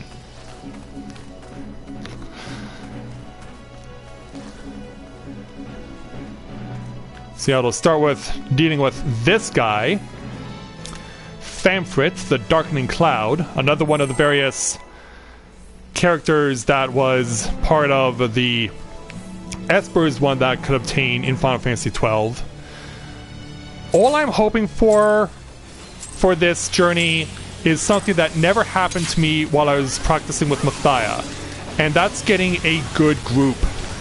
Because the reason I say that is because every time I had a group with Mathia, I would always have the same problem. I'd always end up in the bad group. That was so bad that there's a part later on that we have to work together to accomplish something, and if you don't, your entire party is basically dead and lying as a nice little stack of corpses on the floor, and from that point you're basically helpless and there's nothing you can do about it. Now we have to pay attention to Famfrit's tsunami move here. We have to watch where he's accumulating his water and where he's going to pour it, because if he pours it in your direction, you're going to end up like those two people. You're going to end up dead. And someone has a South Park reference for their raids macro. Yeah, and he likes to do that sort of thing twice. He likes to trick people like that. You have to hope that you get lucky and you don't end up getting caught on his tricks. Speaking of tricks,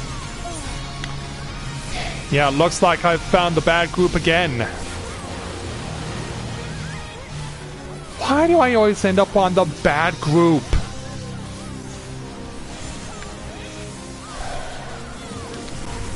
This never ceases to amaze me. I always end up in the bad group. I end up with all the noobs, and we all die en masse. So yeah, this guy likes to play with water. You have to avoid his little funky pouring of water, because it does damage you quite a bit. But yeah, don't mind me or the rest of the DPS. We're just chilling out here in death.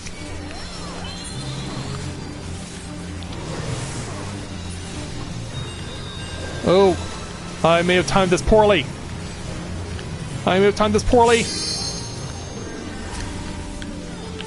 Alright, well, got away for a moment, but you can see where that's going. Hey there, Mad Dog, I wish I could join you, but it's not the best time for it. I'm running for my life right now. I'm gonna end up dead in a moment. As I'm part of the shit group again. And I have no second wind to save me, because I'm about to die here. Yeah, we have to now kill these ads. But I can basically do nothing with the limited amount of health that I have.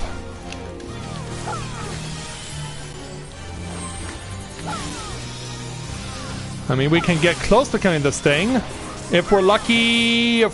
well, we got lucky there, but 2 of them well and truly lived. And when he hits water 4, That's gonna wipe out a whole lot of us.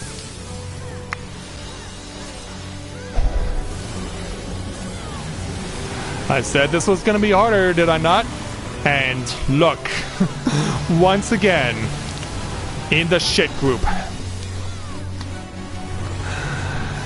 I hate being in the shit group.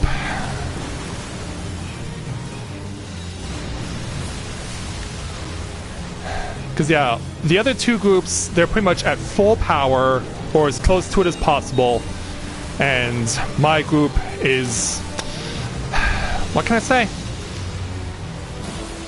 That one healer's dead. The other one, lucky enough not to avoid a similar fate. Yeah, I hope you guys enjoy just watching a fight, because that's basically what this is all gonna be for the next 90 minutes or 2 hours.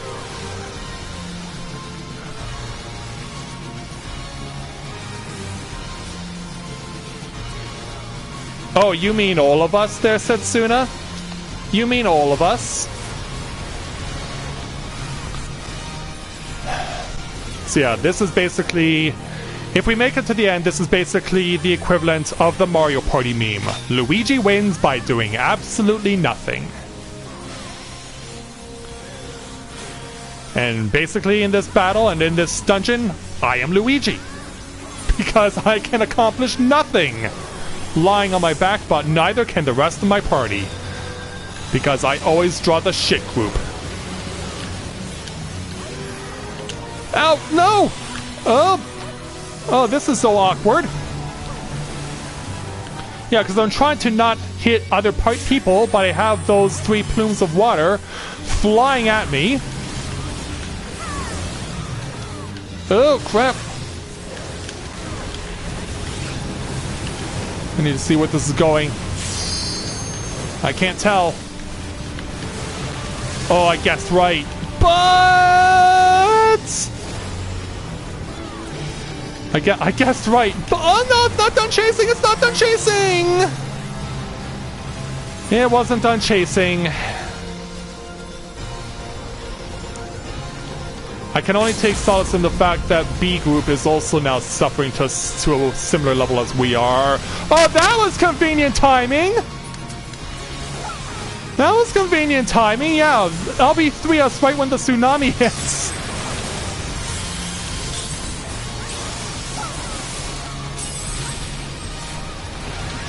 Yeah, this is basically what we have to endure for 7 rounds, more or less. Thankfully, there are a couple of spaces where we don't have to fight bosses.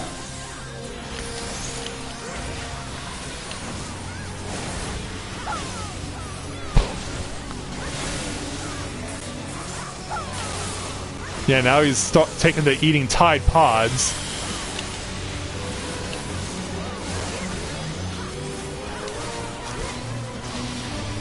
Well, props to our healers for toughing it out.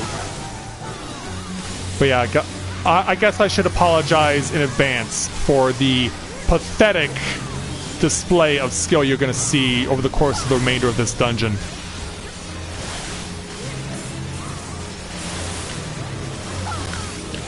Alright, gotta go after Dark Rain again.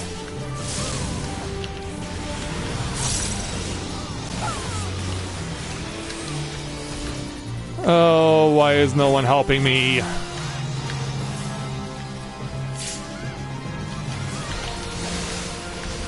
Oh, can we get it? Can we get it? Come on. Okay, we avoided that. We avoided full disaster.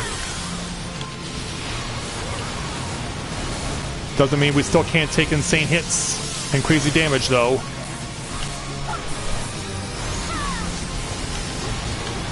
Oh, yeah, that ain't gonna help. Oh, that's coming my way! Oh, what a dodge. What a dodge. Oh, gotta take this elsewhere. But where's he aiming? He's aiming that direction. Good.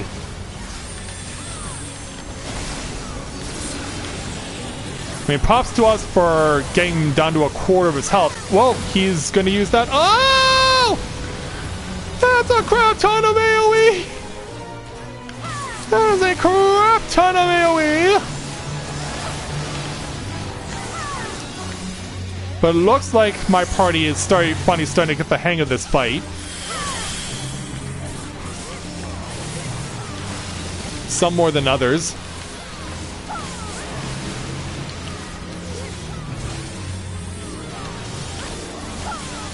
And he's gonna use Water 4 again.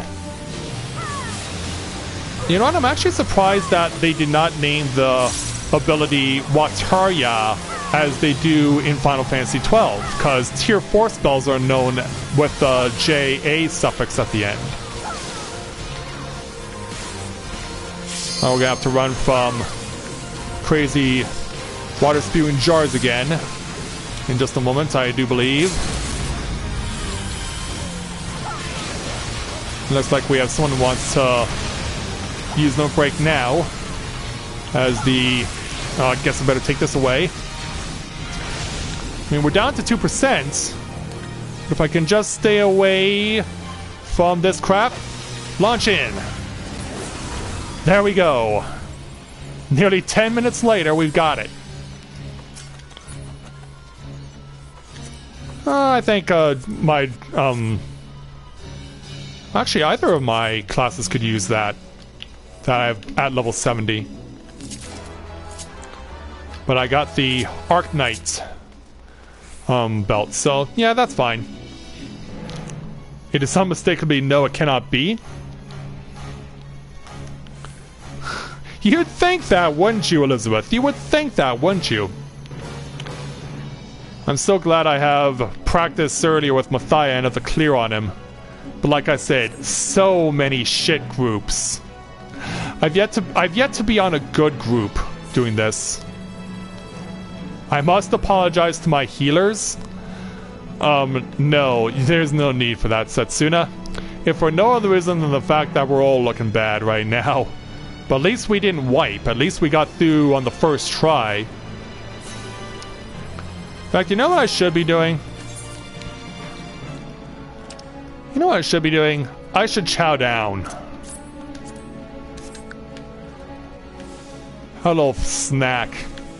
Push my stats up a little more. Give ourselves a little more of a chance of survival and success. So yeah, this is our next line of defense over here.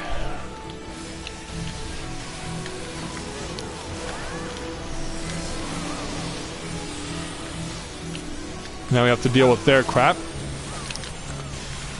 Also, I don't know if anyone has noticed this, but you might be aware that the music we're listening to are scores from our actual scores from Final Fantasy XII. We are actually listening to music from Final Fantasy XII itself. And as you can see, we're about to be swarmed by a whole bunch of ads here. Now these Barmu.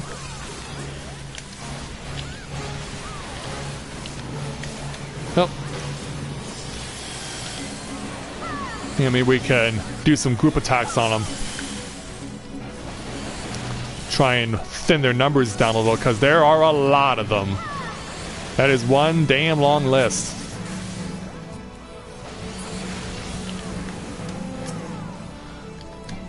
Now over this way. Not the one I intended to hit, but whatever. As long as we're killing stuff, that's what matters.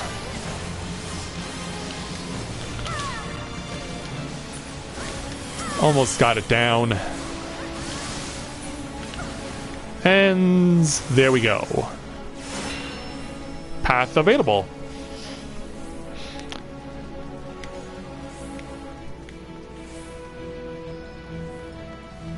Yeah, it is an actual series of Final Fantasy XII scores. On to our next boss.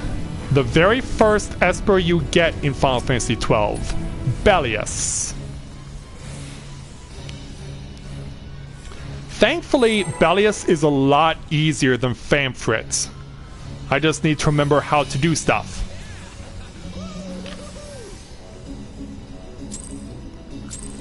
Three, two, one, go! Warm your hands at my fire, huh? I'd rather pass. Also, tanks, I think it's in your best interest to face Belias away from us. And not right into us. There you go. There you go, now you got it. Also, you may have noticed as well that for 24-man dungeons, they've actually returned the warning clock once the battle starts back to 15 seconds. They had it at 30 for Royal City of Rabanastre, but they've decided to reset the clock back to 15 seconds. Now we have to try and avoid these tags moving around. And then there's these fancy moves that Belias is going to show off. Yeah, you have to watch the icons. Sometimes he'll throw a third clone of himself in there and trick you like that. Yeah, I think I'm finally in a position where I can now start using Dragon Sight. Like I said, this will be a lot easier to do than Famfrit. It's the next boss duel after that that worries me.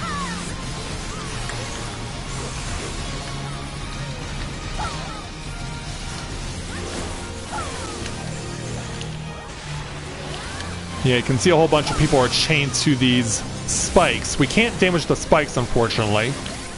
But we can run from the AoE as it's chasing us relentlessly! Ow. Thanks for the insta-raise. Not fast enough, unfortunately.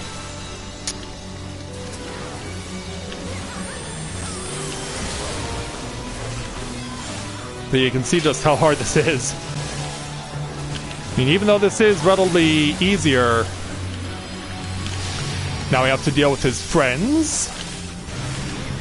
As he's accumulating mana. Problem is, I can't see what I'm hitting because everything's getting moved around. And unfortunately, they're tethered to each other, and no one notices. Absolutely no one notices until now. And by that time, will it be too late?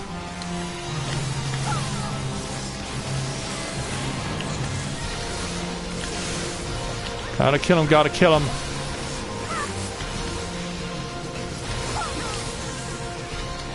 Oh, we're still in with a chance.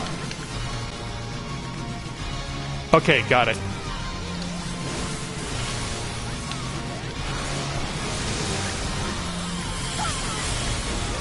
And yeah, fancy fire show. Are you not yet Ashen Bone? The answer is no.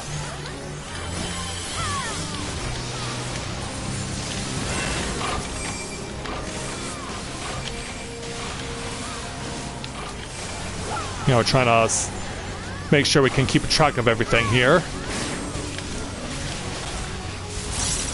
Yeah, you may have noticed that there was some clocks in the corners. Some of the people were manipulating them so that the AoE that emanates from them goes to the corners and not directly onto us, which would suck. Oh, he's gonna run again. Ooh, this is gonna be awkward.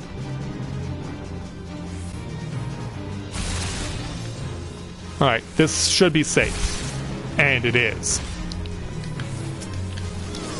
Now let's hit you with that move.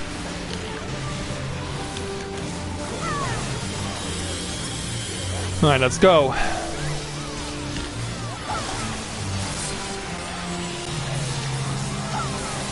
Now I gotta deal with another time eruption. Oh, I may have set this up wrong. Oh, no, I got it right. It's like, oh, did I move too soon? But no, I timed it perfectly.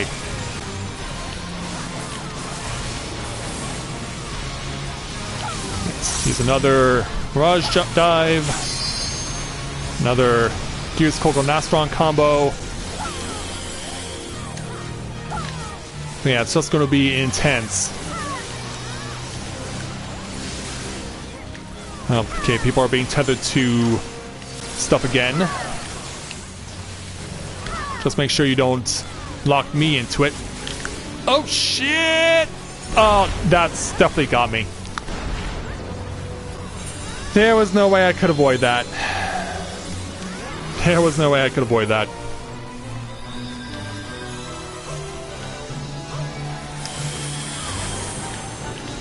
Yeah. Like, I could say that I have no one but myself to blame, but I really don't know how to deal with that. Looks like we're all chilling out in the middle. Fine by me.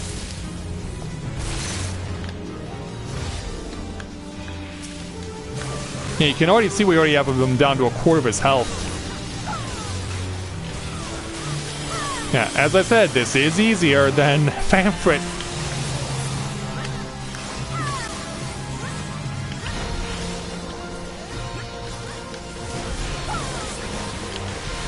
Yeah, proof being shown right now. But don't worry, the difficulty will ramp back up again. It will.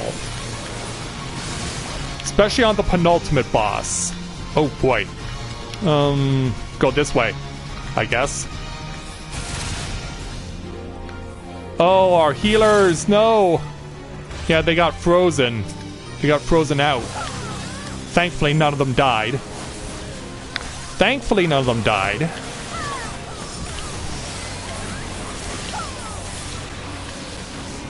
So yeah, we kind of caught a break there. Time to be on the loose again.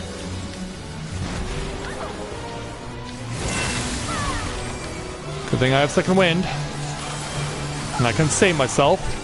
In fact, when we hit triple limit break, hit Dragonfire Dive. I feel inclined to use this. Take that! Yeah, you have red fire, I have blue fire. They always say blue fire burns hotter than red, and so mine just burned through you, and victory's ours. Pass that challenge.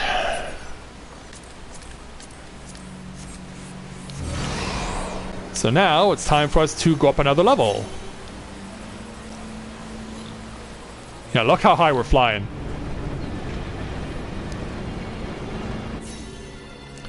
Now we're properly into the clockwork city of Goog. And stuff's gonna start getting fancy.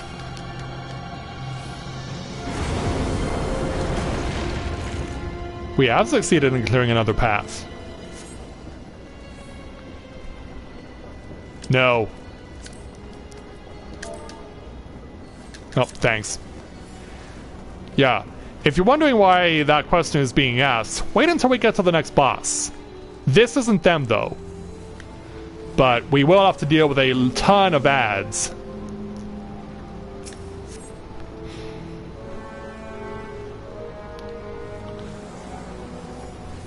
Yeah, we will have to deal with a ton of ads here.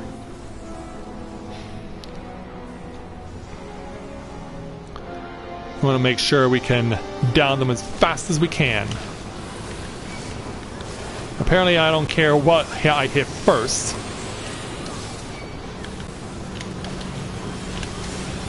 Alright, I guess I'll just hit you.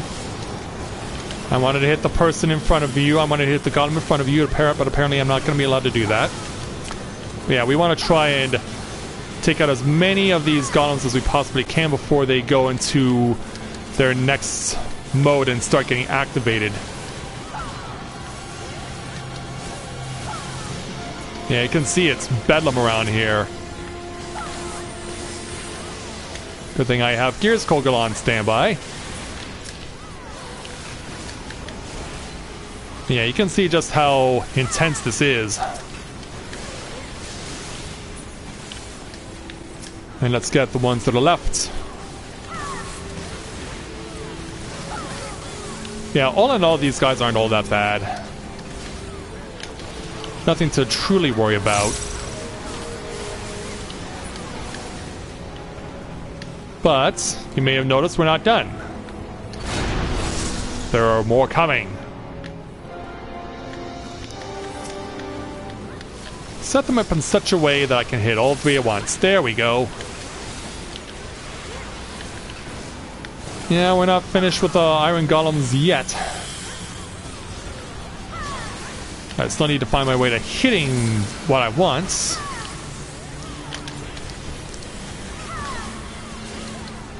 Yeah, you can see that some of them are starting to use an ability called Energize now. Which means we have to go disable these clockwork devices.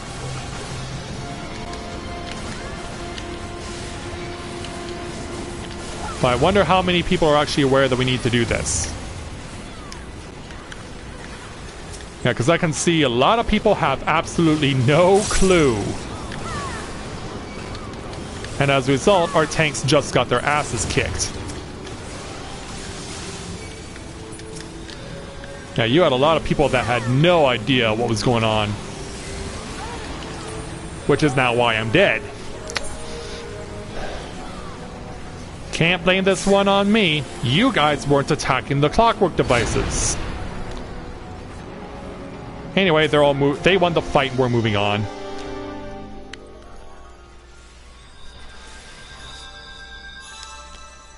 But yeah, good job on not attacking the stuff that was empowering them.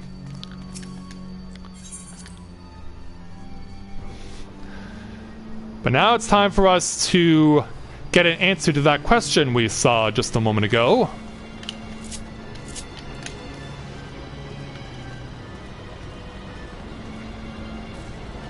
Yeah, we're gonna have to hurry and catch up with the rest of the party. Or else we run the risk of getting locked out.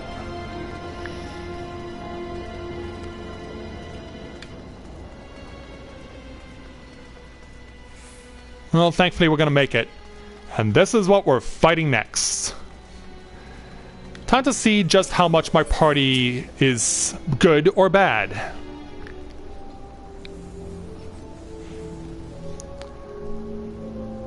But yeah, I hope you guys are good at math.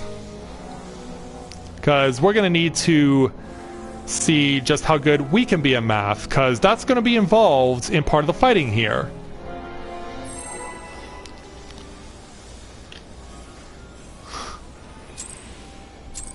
And yeah, it's getting nasty, which is why we should probably get started fighting the Construct 7. I need to get back to my original configuration. Yeah, Construct 7 here is by far the hardest boss in this place. Oh, God! Well, yeah, you have to chase after a stack mech AoE while also having people scattering with their own separate AoE.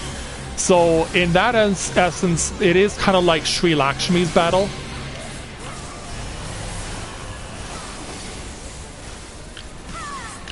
Also, I just realized I need to run.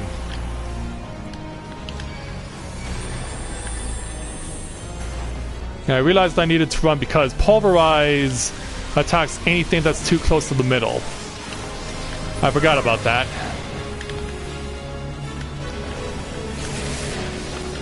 Now we also have to deal with trying to avoid him charging at us while we're all looping the same AoE! And then I have to run from this as much as possible. And yeah, he's only just getting started, because yeah, watch this fancy move he's about to pull. You now have to run laps around him without getting fried.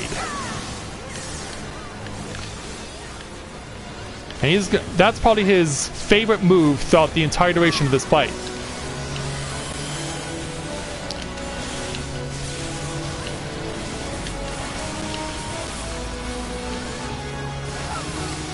Yeah, one healer all alone.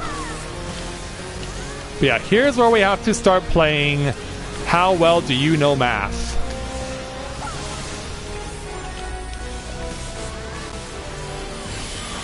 So I have 2. Blind Current Vital also specify multiples. Basically meaning it's multiples of 5. Wait a minute. I have nothing like that. Oh boy.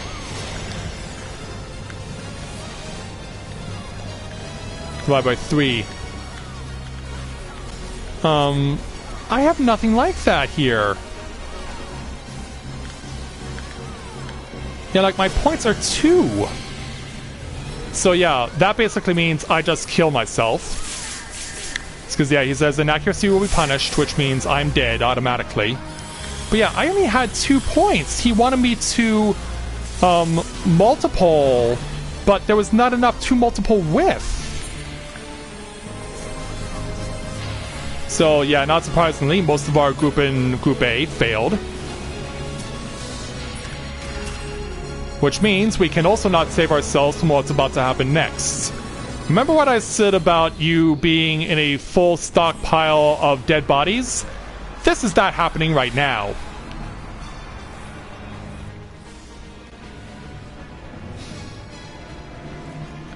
So now we've been banished to this. You now have to try and kill Construct 7.1 here. Unfortunately, we only have 4 live people. And there's no way we're going to be able to revive enough people in order to save ourselves from getting destroyed. Because once the time runs out, we're all dead.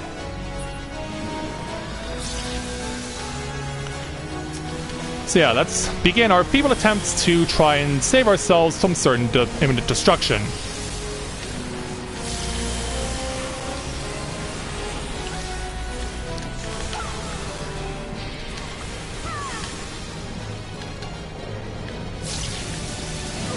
Yeah, you can see we're only at, yeah, countdowns in 10. We don't even have him at half health. We will get the appropriate punishments. Subject of missile failed, termination approved, and stockpile. I hate being in the shit group. And so the other 2 parties get to proudly march along while the rest of us get to watch and enjoy.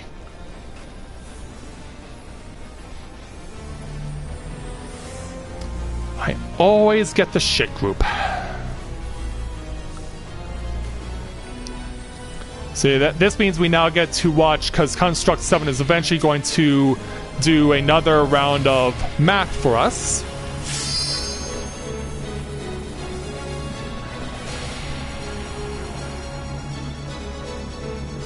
Yeah, now the AoE chases you.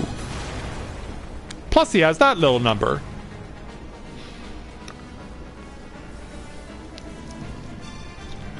But yeah, I hate being in the shit group.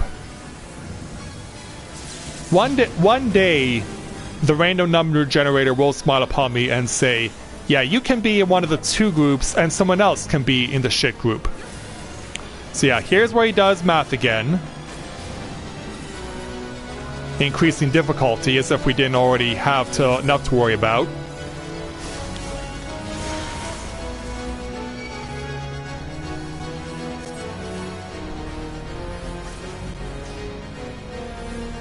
So yeah, basically, I'm not even going to participate in the math quiz. I'm just going to wait this out.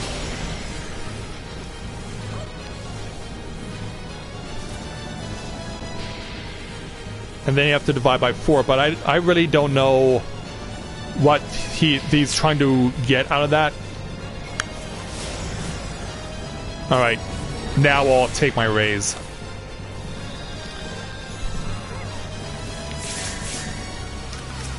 Problem is, did I do this too soon? Thankfully the answer is no. But yeah, that was intentional strategy implementation right there. We'll be fine. Until, of course, we got that coming our way. Then we gotta run over here.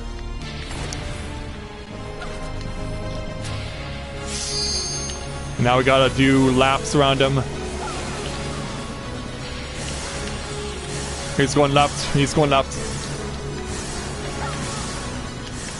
Stay close to him, but not too close. Yeah, look at how many laps he's doing. He just wiped out both our healers. Shit group! In fact, he had killed off all 3 of our healers. Because, yeah, the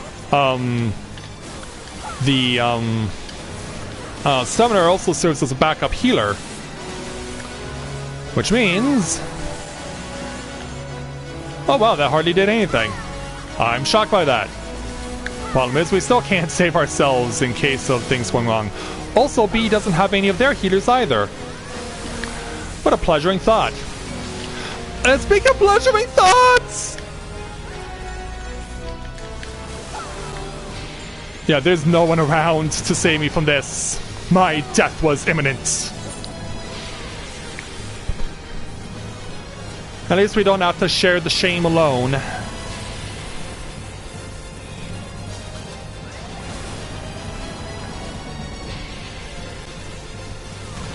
Yeah, at least we don't have to share the shame alone. And hey, at least we did get the construct down to a third of his health. But yeah, if any of the healers on Group C could heal any of the other healers in Groups A or B... What about A's? Yeah, A2...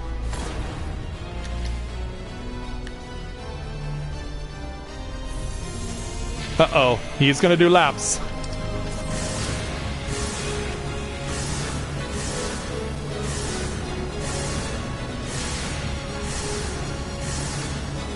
Yeah, C proving themselves to be the best group.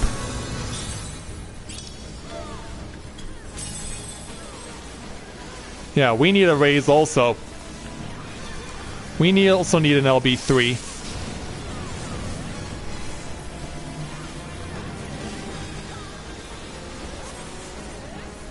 Yeah, get us on our feet. Get us on our feet, get us back in the fight.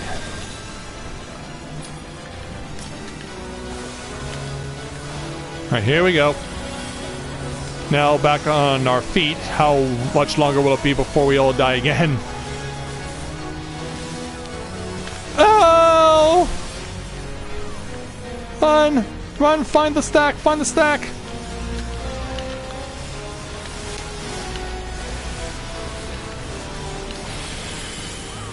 Okay, at least I can see where he's facing, and I can see where we're gonna have to run. We have to run, no choice here. And then we gotta run the other way. And still keep running, still keep running, still keep running.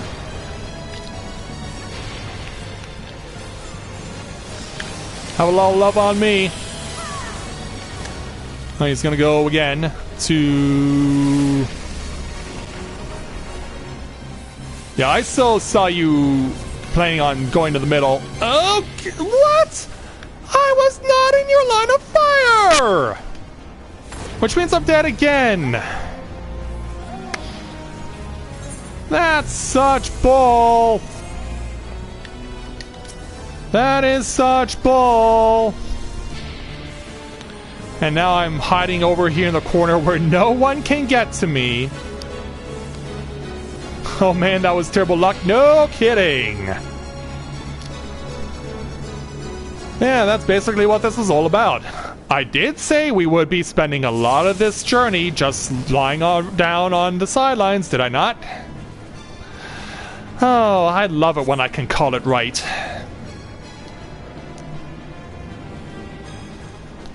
Yeah, there is no way any of our healers, once they get back on their feet, are ever gonna find where I am. I am just so far away from everyone else, it's not even funny.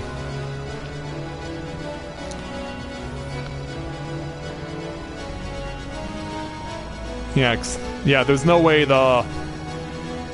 Well, I think he's trying to get me. He is! Wow. He actually helped me out. Just in time for another one of our white mages to die. But now we have to run again. Standing by, run. Run, run, run, run, run. Hold position. I still don't have second wind.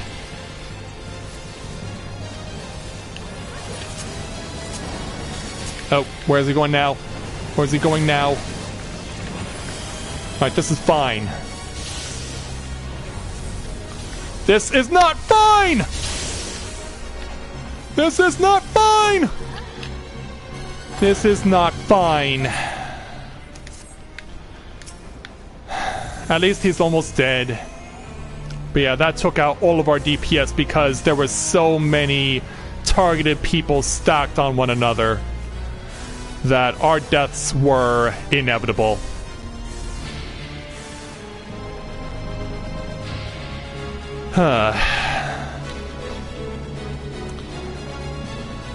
You know, all I can give you guys is a play-by-play, because I can really do nothing else in this fight. Go shit group!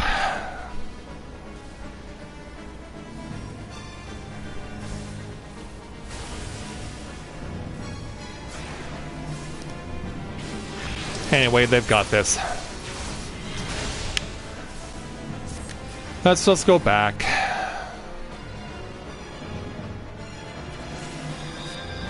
Better just go and get the jump now while we can.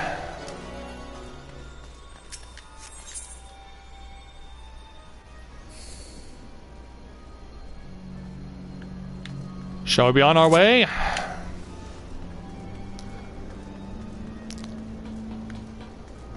Time to go make our way to the Clockwork Coliseum, which mercifully is the last place we have to go to. Yeah, there is no mistaking it. Yeah, and thankfully we'll have a nice, beautiful blue sky to do this fight under.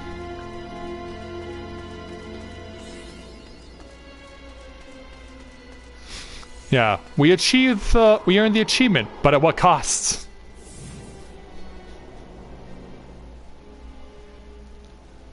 So there's Bagamnon with his freaky arm. Long have I waited for this moment, Garlean swine. Yeah, look how that thing is pulsing. The blood of my fallen brothers feeds my hate. Yeah, he's still holding on to that aura sight.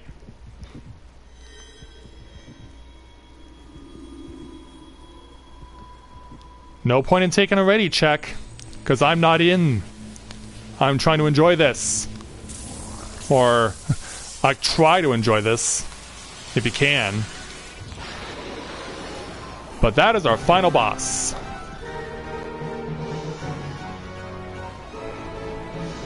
Quite the imposing thing, isn't he? Well, wait till we start fighting him.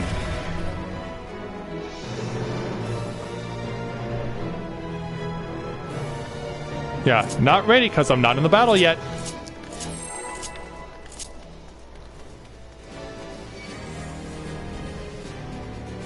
Yeah, we finally made it here. Oh, holy cow, how many in my group are viewing cutscene?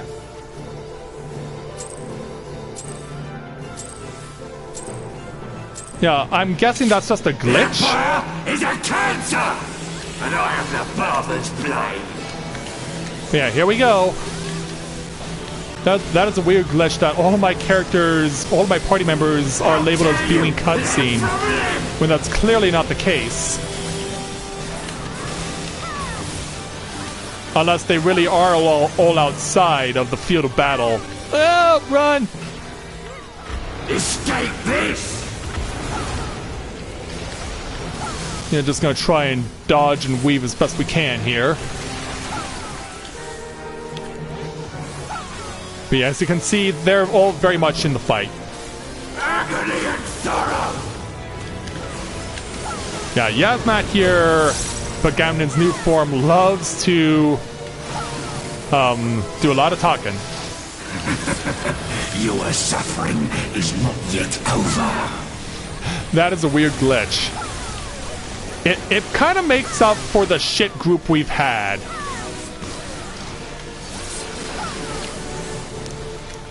You will not have mercy.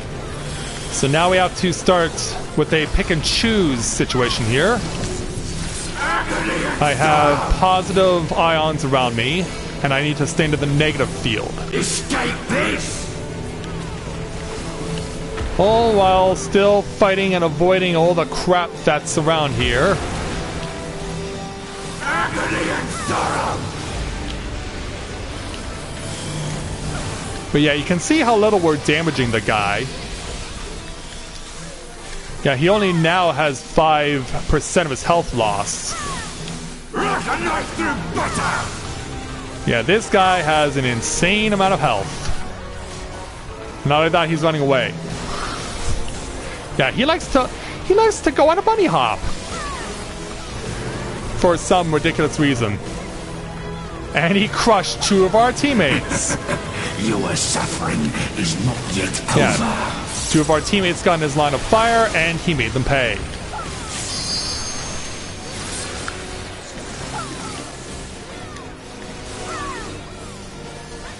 And incidentally enough, they can both revive.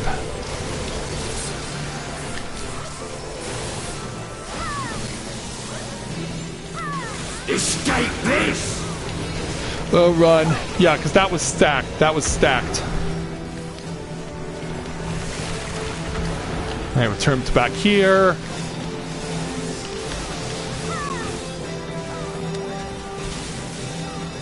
Yeah, you can see we're having little effects on this guy. But if that wasn't enough, now we have to deal with ads. You will not have mercy! And so we have to kill these things off as quick as we can. You are suffering. While also running under here. Trying to stay on the negative side of the ions. Oh no, wait a minute, I'm on the wrong side! No! No, wrong side! Damn it! Deliver the king's justice! That was all me. And look, once again, we're reduced to nothing. Yay, shit group! My brothers! But yeah, here's where Yasmat starts to go into overdrive.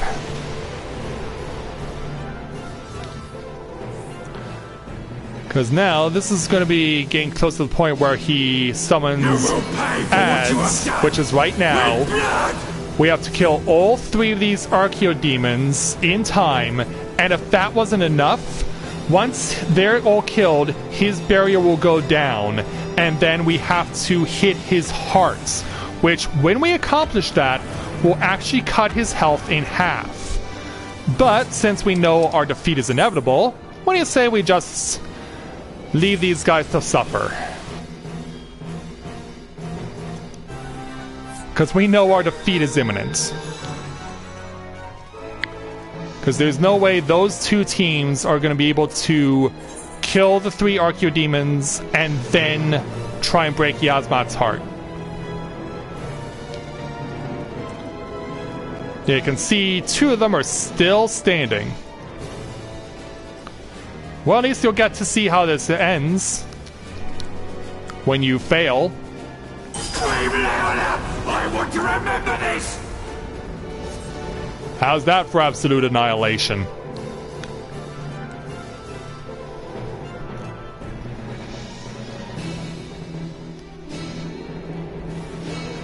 Well, at least I didn't have to bear the shame alone, but we pretty much blew it on behalf of the team. Because we were all dead. And thus, because we were all dead on the shit party, we couldn't help out our teammates, and thus our defeat was absolutely guaranteed.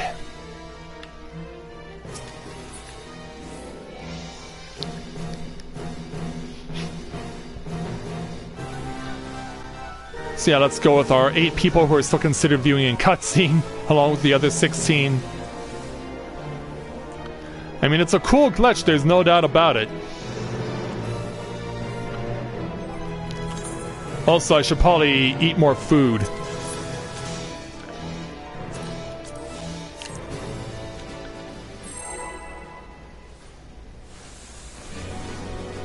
My alliance was the only one who hugged me for a stack. The Empire Alright, is a cancer, trying again. and I am the barber's blade.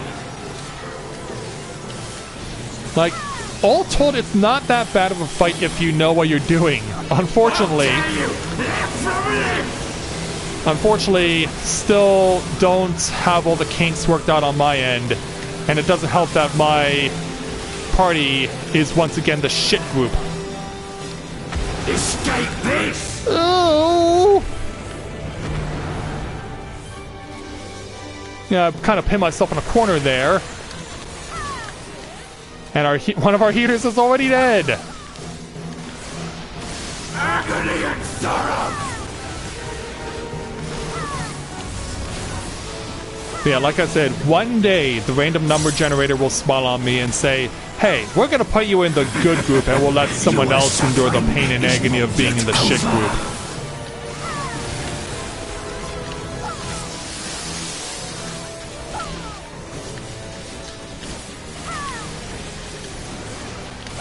Yeah, you can see all the status afflictions we have on them. Alright, I got negative. Thankfully I'm standing correctly. Escape this! Well, that's gonna get ever closer. And go the other way for some reason. I was not honestly expecting that.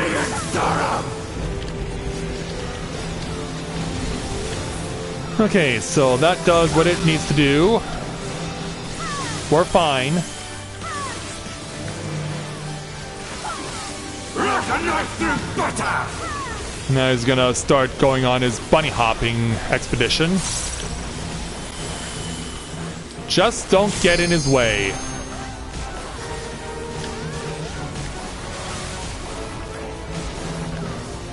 Yeah, it ain't Easter, Yazmat. Your suffering is not yet over. Ouch, that hurt.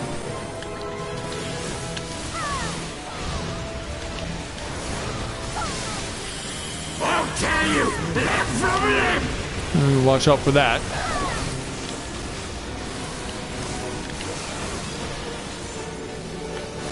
Escape this! Oh, no, no! Run for it, run for it!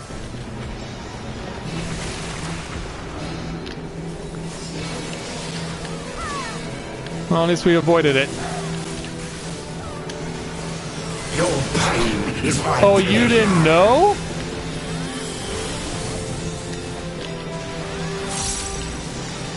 Alright, Windazzer is back on the field. Sadly, I do not have anything to help me. Okay, I've got negative, but I need to step over into positive. Is this it? Yeah, it is positive. Good. Why am I almost dead again? I'm Agamemnon, shall deliver the king's justice! Oh boy. Okay, at least we killed him. At least we killed the Azer. Feel the wrath of my brothers! Alright, time to see if we can't... Well, first we gotta take the loot, but I don't think I'm gonna have enough health. Oh, I just do! Oh! You will pay for what you have done! With blood! Alright, time to find an Archaeodemon and kill it. Problem is, no one's pulled aggro on that one. Damn it! I'm about to die!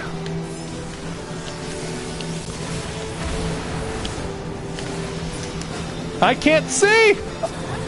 And not surprisingly, I died in the mass chaos. But hey, most of our people are alive. Or were alive.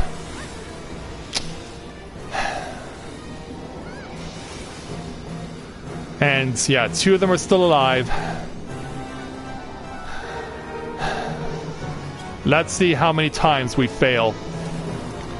Well, they got the heart open. But with so few people in our group to try and break it down, this is going to be close. But we are going to lose. I want to remember this! Why bother when all of our group is shit? Yeah. Yay, shit group!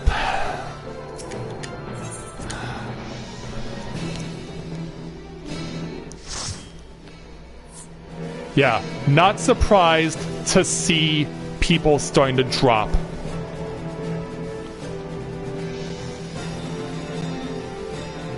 It doesn't matter if you put alliance markers down, it doesn't matter because we are running for our lives. You literally have to avoid everything.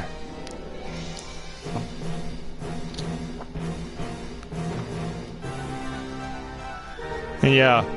Mr. Lucifer, I know you're the devil, but my utmost sympathies to you for getting drawn into the shit group. But hey, maybe you'll be a better healer than the ones we've already had. But of course, it doesn't help if we don't do the mechs either.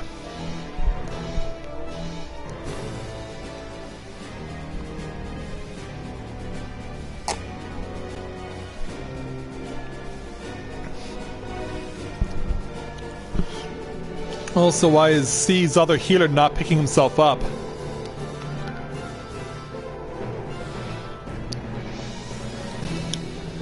Oh, DC, really? Sad face. Like, we're so close. Come on.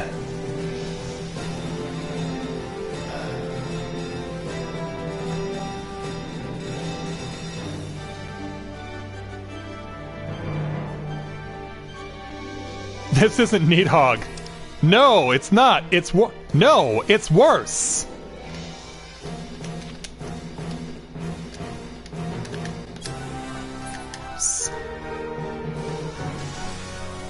It's worse.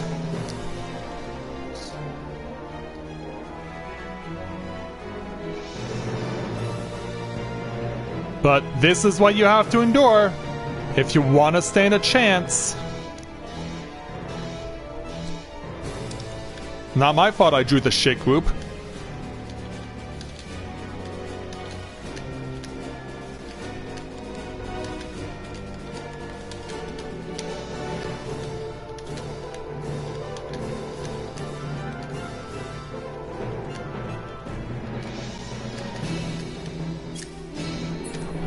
Yeah, not my fault our group is ground beef.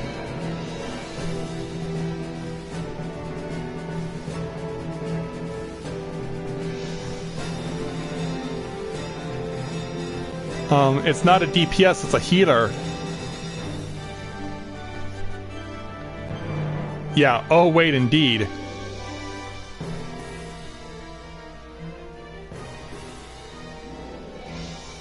And why is that, Callisto?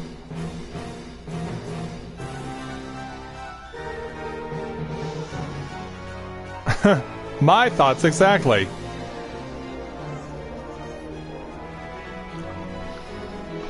So yeah, we've been at this for nearly an hour.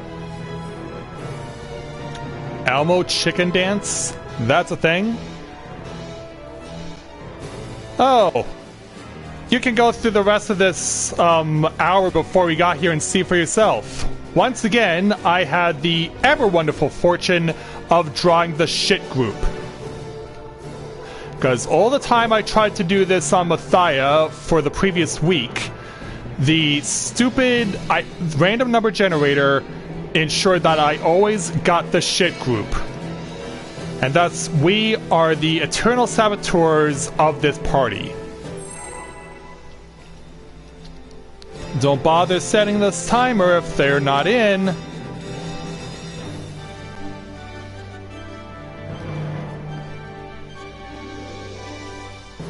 But yeah, Lou, when you finally begin to start doing this, you better hope and pray you don't get drawn with the shit group.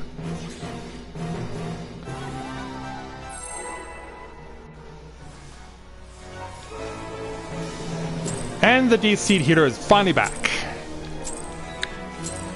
The Empire is a cancer! And I am Here we go again. Blight.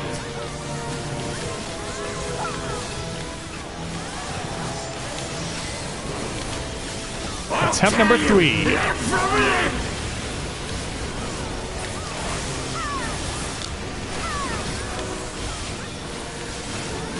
Will we see the light of day in this? Who knows?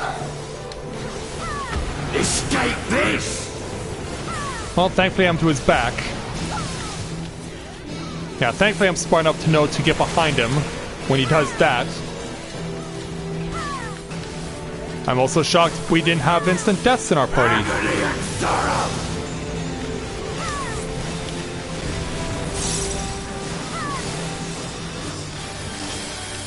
Also, Peanut Princess, this isn't necessarily the best time to be displaying Your kanji. suffering is not yet over.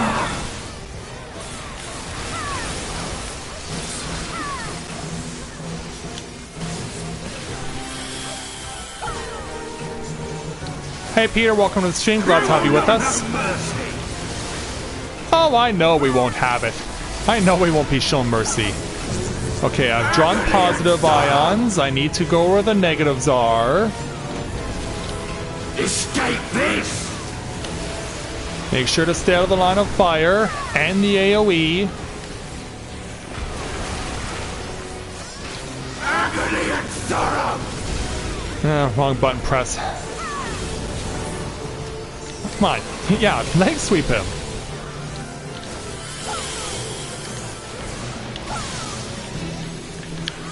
Alright, that phase is done. Now he's gonna go on his bunny hop.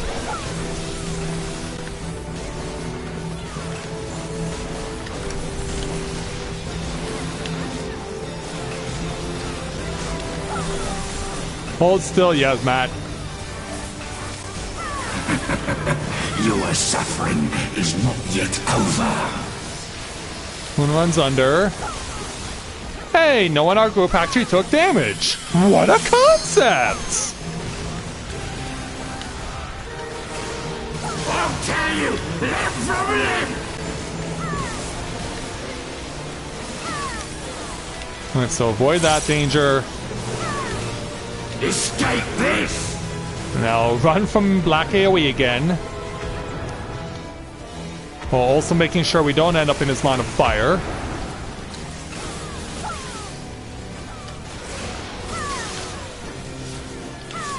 If I didn't know any better, I'd say we're actually improving. But that can all change when the wind comes into play. I'm tethered for some reason. Whoa. I guess I have no choice but to come to you. Only to run right back. Oh, jeez. I have negative on me. I need to be in positive.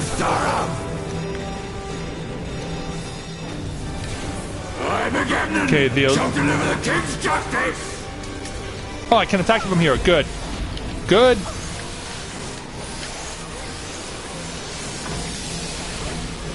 Feel the wrath of my brothers! Alright, time to go for a little ride. What we are fighting is the final extent of our absolute torture and pain. AKA Yasmats. You will pay for what you have done! With blood! Alright, going after the Archaeodemons now. Now the race begins. In earnest.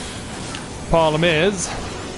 yeah, of course we're going to continue to be trying to avoid AoE where possible. Come on, hit it. Oh, stack mech. Come on, outrun it, outrun it. What was that? Alright, go after the heart. Get the heart, get the heart. Now everyone's dogpiling on the heart. Finally passed it. And we took down half his health. Now, if things don't go pear-shaped, we might actually survive. This is far from finished, Guardians! Yeah, and he still thinks with the Guardian Empire. We only disguised ourselves with them twice, you know. We're not actually in league with them. We had to disguise ourselves with them as one of them twice. Once when we had to save the Scions of the Seventh Dawn, and then the second time was when we had to go and save the people of Namai. Either way, it was painful and suffering is not nice.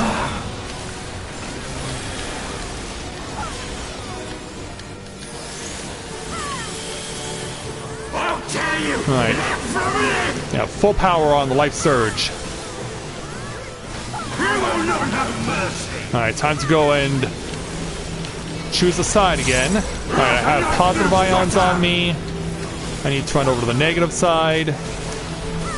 Oh, he's doing his fancy stampede now? Why are you doing that now?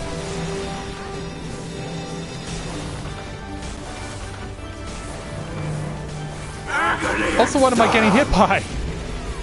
Also, I can't... yeah, I can't really... Well, maybe I can... Yes, I can. I was wondering if I could reach him with Gears Kolgon. Thankfully, I could. Time to go for a ride. Oh, run over to the stack AoE. Only to have this happen. No! No, no, no, no! Then run back under. Is not yet over. Run back under.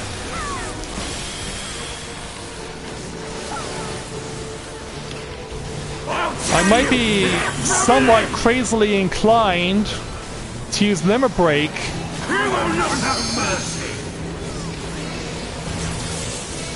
Oh, hang on, game. Do not DC on me. Alright, staying on the negative side. Enough indeed. Going for a triple Limit Break. But where is the direction? Okay, he's over on that side. Okay. I have no qualms about that. Unless he comes over in this direction, which he is currently doing.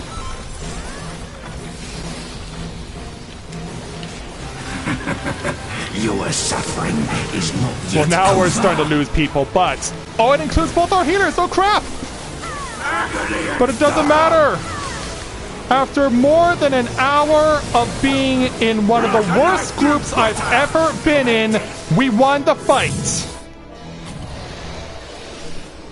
You may have escaped me in this life, but I shall be waiting in the next.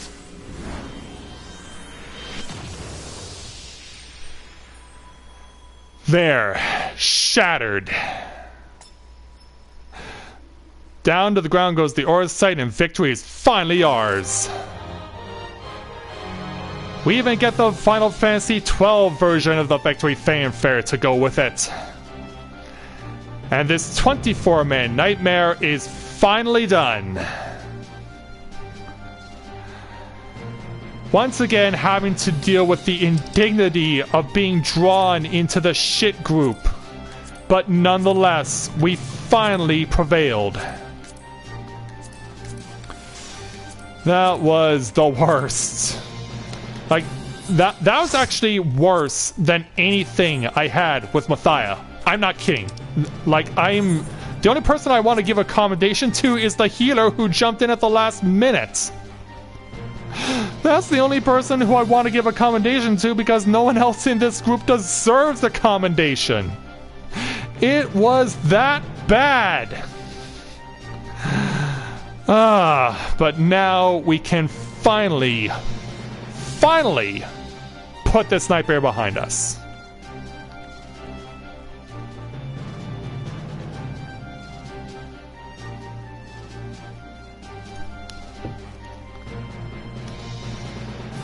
Hey John, welcome to the stream. Glad to have you with us.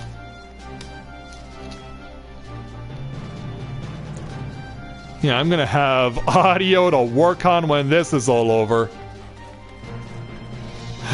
Yeah, Setsuna and I pretty much just chilling out, trying to see if we can appreciate where we are in the world, because this is a beautiful place. This is a beautiful little place, this little clockwork city of Goog. It is a nice place to look at, but to fight here and have to do it repeatedly, not fun at all. Not fun at all. Yeah. Shall we finally move on?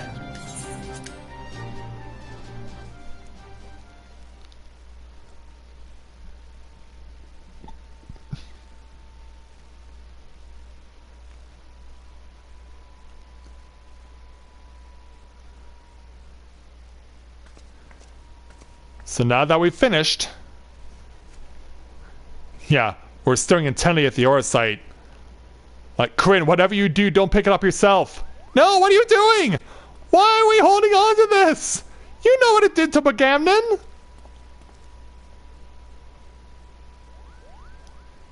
And as for Ramza... Mother's necklace. But what is it doing here? Unless... Yeah, because this was referenced earlier.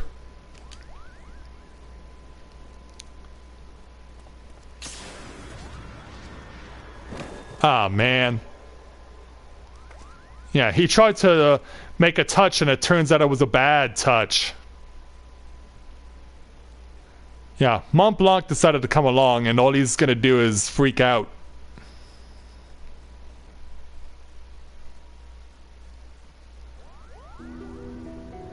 So, back aboard the Prima Vista. Yeah, Ramza's out like a light. And now that we have the two necklaces together, because it was mentioned that there were two of them. Alma. Alma, are you there? I'm here, Ramza.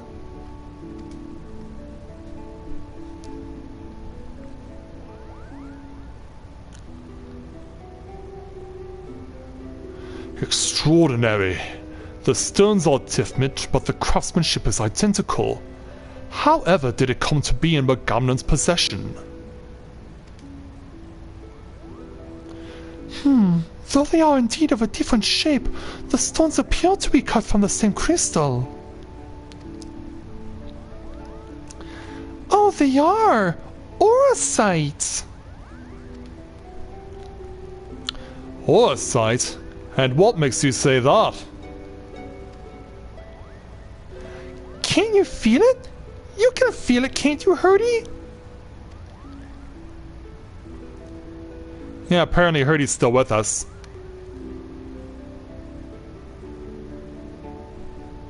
Yeah, what's your thought on this, Lizard Man? Do you recall me telling you that Mogamnon considered the necklace special?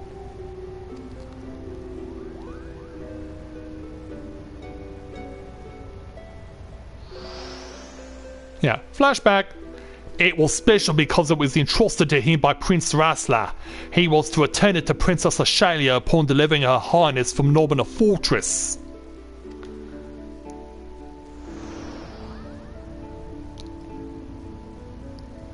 A family keepsake.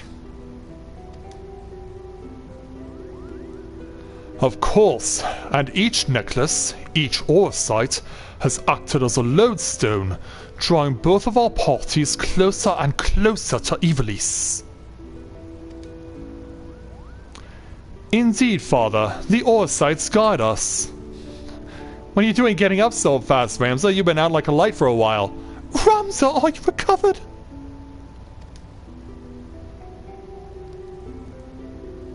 Thank you, sister. I am well now.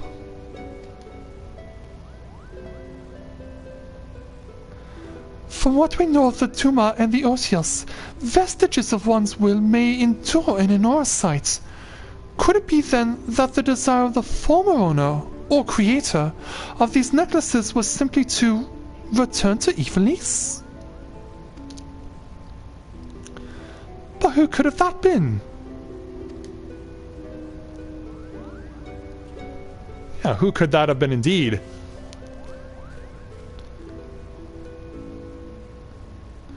Ramza Baulv.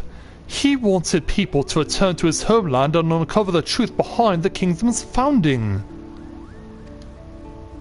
But then why show us Lysalia and Goog, you ask? Simple. We are being tested. The Auracite is measuring our worth, seeing if we are deserving of that truth. You say these things as if you knew them, but how could you? Nothing we have uncovered suggests anything of the kind. I know you have your doubts, but I can assure you that they are misplaced. For now, I must ask that you trust me, Lady Murala. Lady Murala? Since when did you...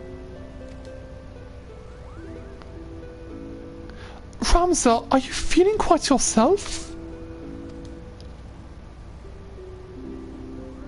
Of course I am, sister dearest. I have never felt better. Yeah, this is definitely a 180 from what we've seen earlier.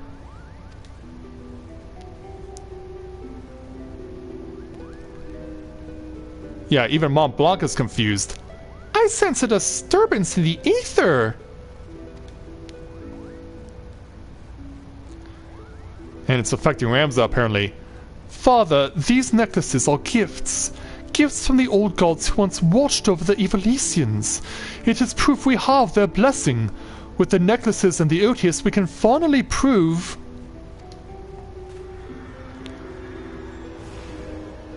Yeah, maybe you shouldn't have touched the ore site.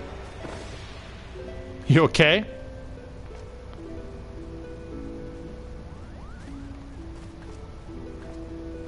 Thank you, Corinne. I know not what came over me.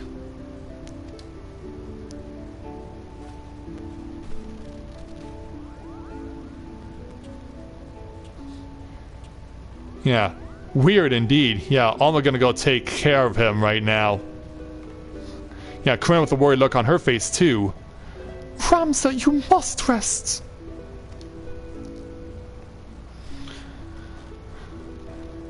Leave me be, Alma. Did I not tell you I'll be fine? Yeah, and back out of the 180.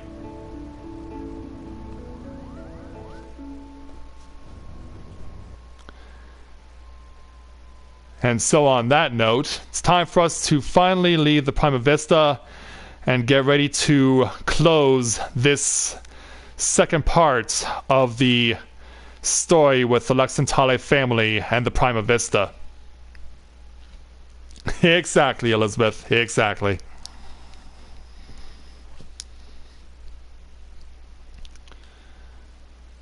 Yeah. Imagine all the things we had to do tonight, from the dungeons we had to clear and the challenges before that. Thankfully, we can speak with Lena and finally call it a night. Lena? Another adventure under our belts, Corinne. I best put pen to page before the details fade. Lysalia, and now Goog. One would think our discovery is more than sufficient to prove the Lexentale's claims, at least with regard to Evilisi's existence. But something tells me that until Genomus has proof that his ancestors were not the heretics the Church painted them to be, he will not rest. And then there's the curious case of Ramza, at Alma's throat one moment, or Sister Dearest the next. He was like a different person when he came to, yet I seem to be alone in wondering exactly what happened to him back at the lighthouse. If you ask this lady, he must have taken quite some bump to the head when he fell. Then again, it didn't take long for him to turn back into his spiteful little self, so all's well that ends well? Well, depends on who you ask, but at long last, this ordeal is finally over, with us taking 4,500 gil, plus one more orchestrion role known simply as a chapel. Stand strong and unified. And hey there, Jushuka, you got in just in time to see the finale. We just finished the 24-man dungeon. If you want to see how bad this was this evening, by all means, go back and see the stream for yourself in its entirety, because it was the worst. It was absolutely the worst to get to this, and to think that there's still going to be one more 24-man challenge after this within this particular storyline. Yeah, to think I gave you only a taste of what you can expect. And like I said, maybe one day when I do this place, I'll not get drawn with the shit group. I'll get drawn with the group that actually knows what it's doing. How long will that take? Who really knows? But there is one thing I can do now that I've obtained not only a Rabernastran coin, but now also a Guggen coin. We're going to make a run over to Rhalgr's Reach. Because now that we have the items that we have, we are going to use these to go and get an item enhancement as far as our equipment is concerned. Because if you remember with other 24-man challenges, this is something you can do, and when you have multiple 24-man challenges within a particular expansion, you can combine those items to enhance modern equipment. Oh, Zerai just logged on, but I'm going to have to answer his question as soon as I get off stream. Yeah, we'll go ahead over here to Rolgar's Reach, and we're going to go ahead and get a primal gear exchange. So specifically, we are going to want to get ourselves a Ryumaku polish. This is going to be for my accessory.